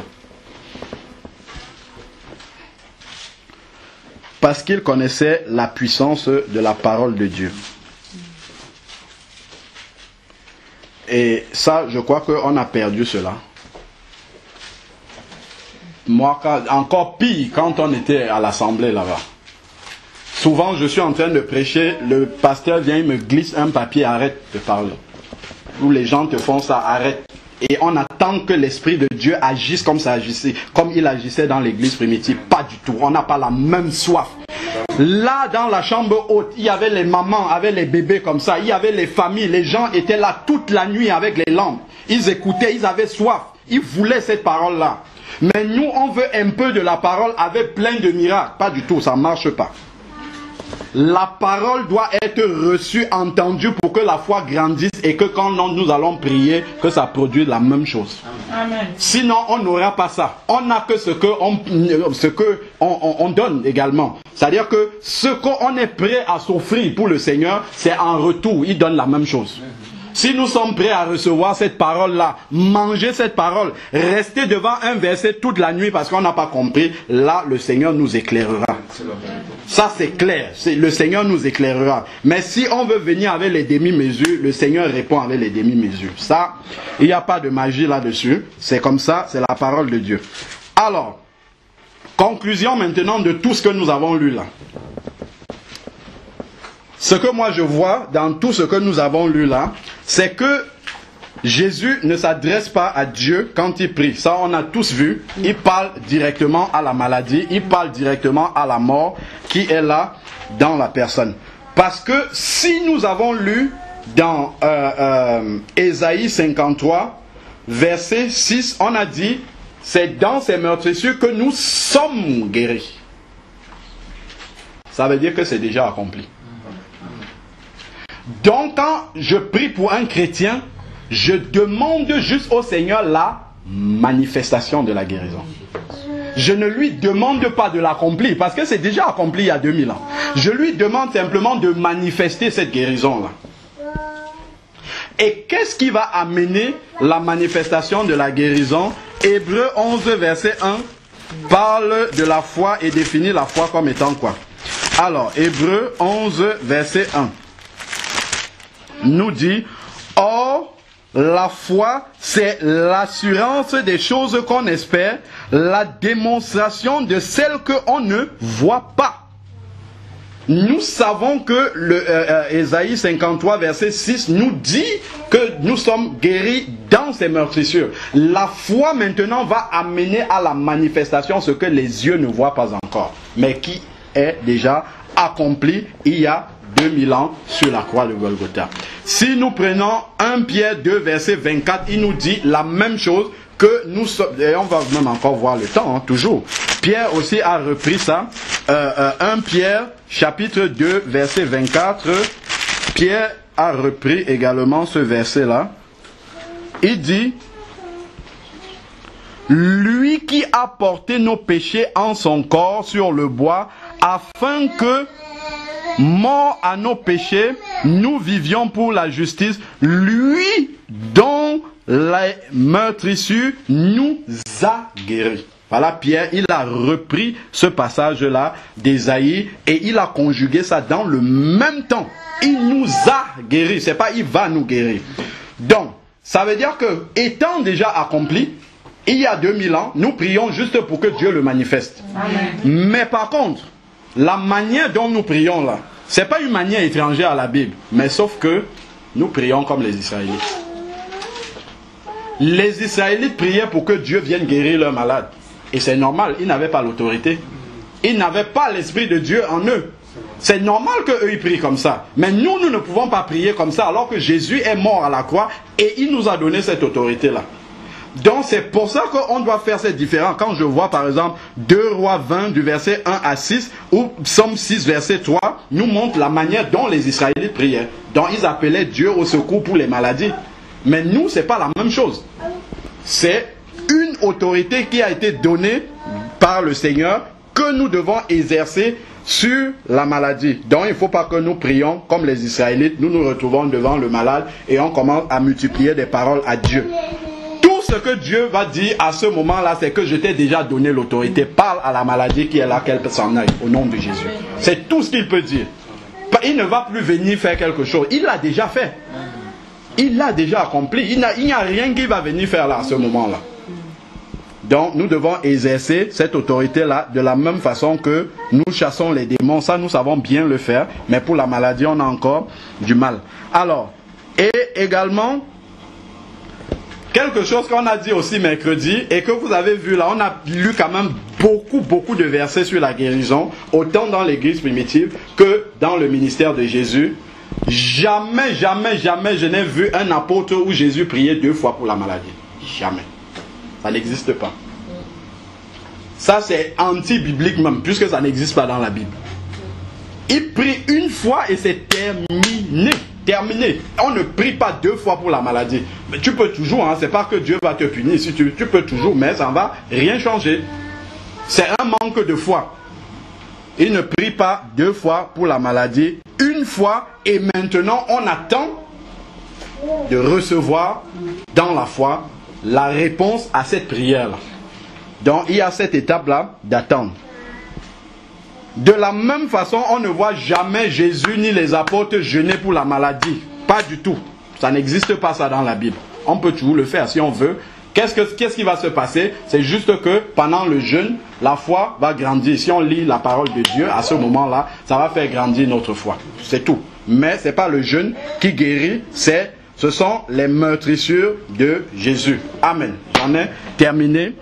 Et je crois que vraiment, si on relit tranquillement ces versets-là, assez souvent, parce qu'en fait on doit renouveler notre intelligence régulièrement. Je crois que le Seigneur va nous amener à les pratiquer, parce que je suis en train de vous le dire, si j'insiste comme ça, c'est parce que c'est pas aujourd'hui que j'ai vu ça dans la Bible, mais je sais que j'ai encore du mal quand je suis devant les malades à ne pas rentrer systématiquement, c'est comme une routine en fait. C'est comme une routine. Quand je suis là devant un malade, c'est comme si j'avais oublié tout ça. Et je commence directement par la routine comme ça à donner des paroles. Alors que la Bible enseigne autre chose. Éternel Dieu Tout-Puissant, Père, merci encore pour ta parole. Tu nous dis que ton peuple périt parce qu'il lui manque de la connaissance. Seigneur, merci encore parce que tu viens et tu nous révèles ta parole. Parce que tu veux que nous sortions de l'ignorance, Seigneur Père, et que nous puissions marcher dans ton admirable lumière. Seigneur, merci parce que tu nous rappelles encore, avec tellement de versets dans ta parole, comment tu as opéré des guérisons, Seigneur Dieu, comment tu nous as donné l'autorité sur la maladie. Seigneur Père, mais tu vois tout l'héritage spirituel qui est là, qui pèse, tous les raisonnements qui sont là, Seigneur Père, et qui nous empêchent de pouvoir mettre à exécution ta parole telle qu'elle est écrite dans la Bible. Seigneur, aide-nous à nous débarrasser de toutes ces pratiques-là que nous avons héritées et de pouvoir, Seigneur Dieu, t'honorer par notre foi, Seigneur Dieu Tout-Puissant. Parce que nous savons que tu es honoré quand nous avons la foi. Lorsque nous sommes audacieux avec ton nom, Seigneur Dieu, tu es honoré. Parce que ce nom-là est le nom au-dessus de tout nom. Ce nom est au-dessus de tout nom qui puisse se nommer non seulement dans ce siècle, mais dans le siècle à venir, Seigneur Père. Et lorsque, Seigneur Dieu, les malades sont guéris, c'est encore toi qui manifestes, Seigneur Dieu, les territoires que tu prends sur les ténèbres, Seigneur Père. Aide-nous, Seigneur Dieu. Rappelle-nous toujours, Seigneur Père, tes recommandations. tes commandements, que nous allions et que nous libérions les captifs, que nous guérissions les malades, que nous ressuscitions des morts, Seigneur Dieu Tout-Puissant. Même si le monde dans lequel nous vivons, Seigneur Dieu, c'est une folie pour eux, Seigneur Père, mais ta parole nous dit le contraire. Ta parole nous dit que c'est toi qui veux que nous le fassions, Seigneur. Père, que vraiment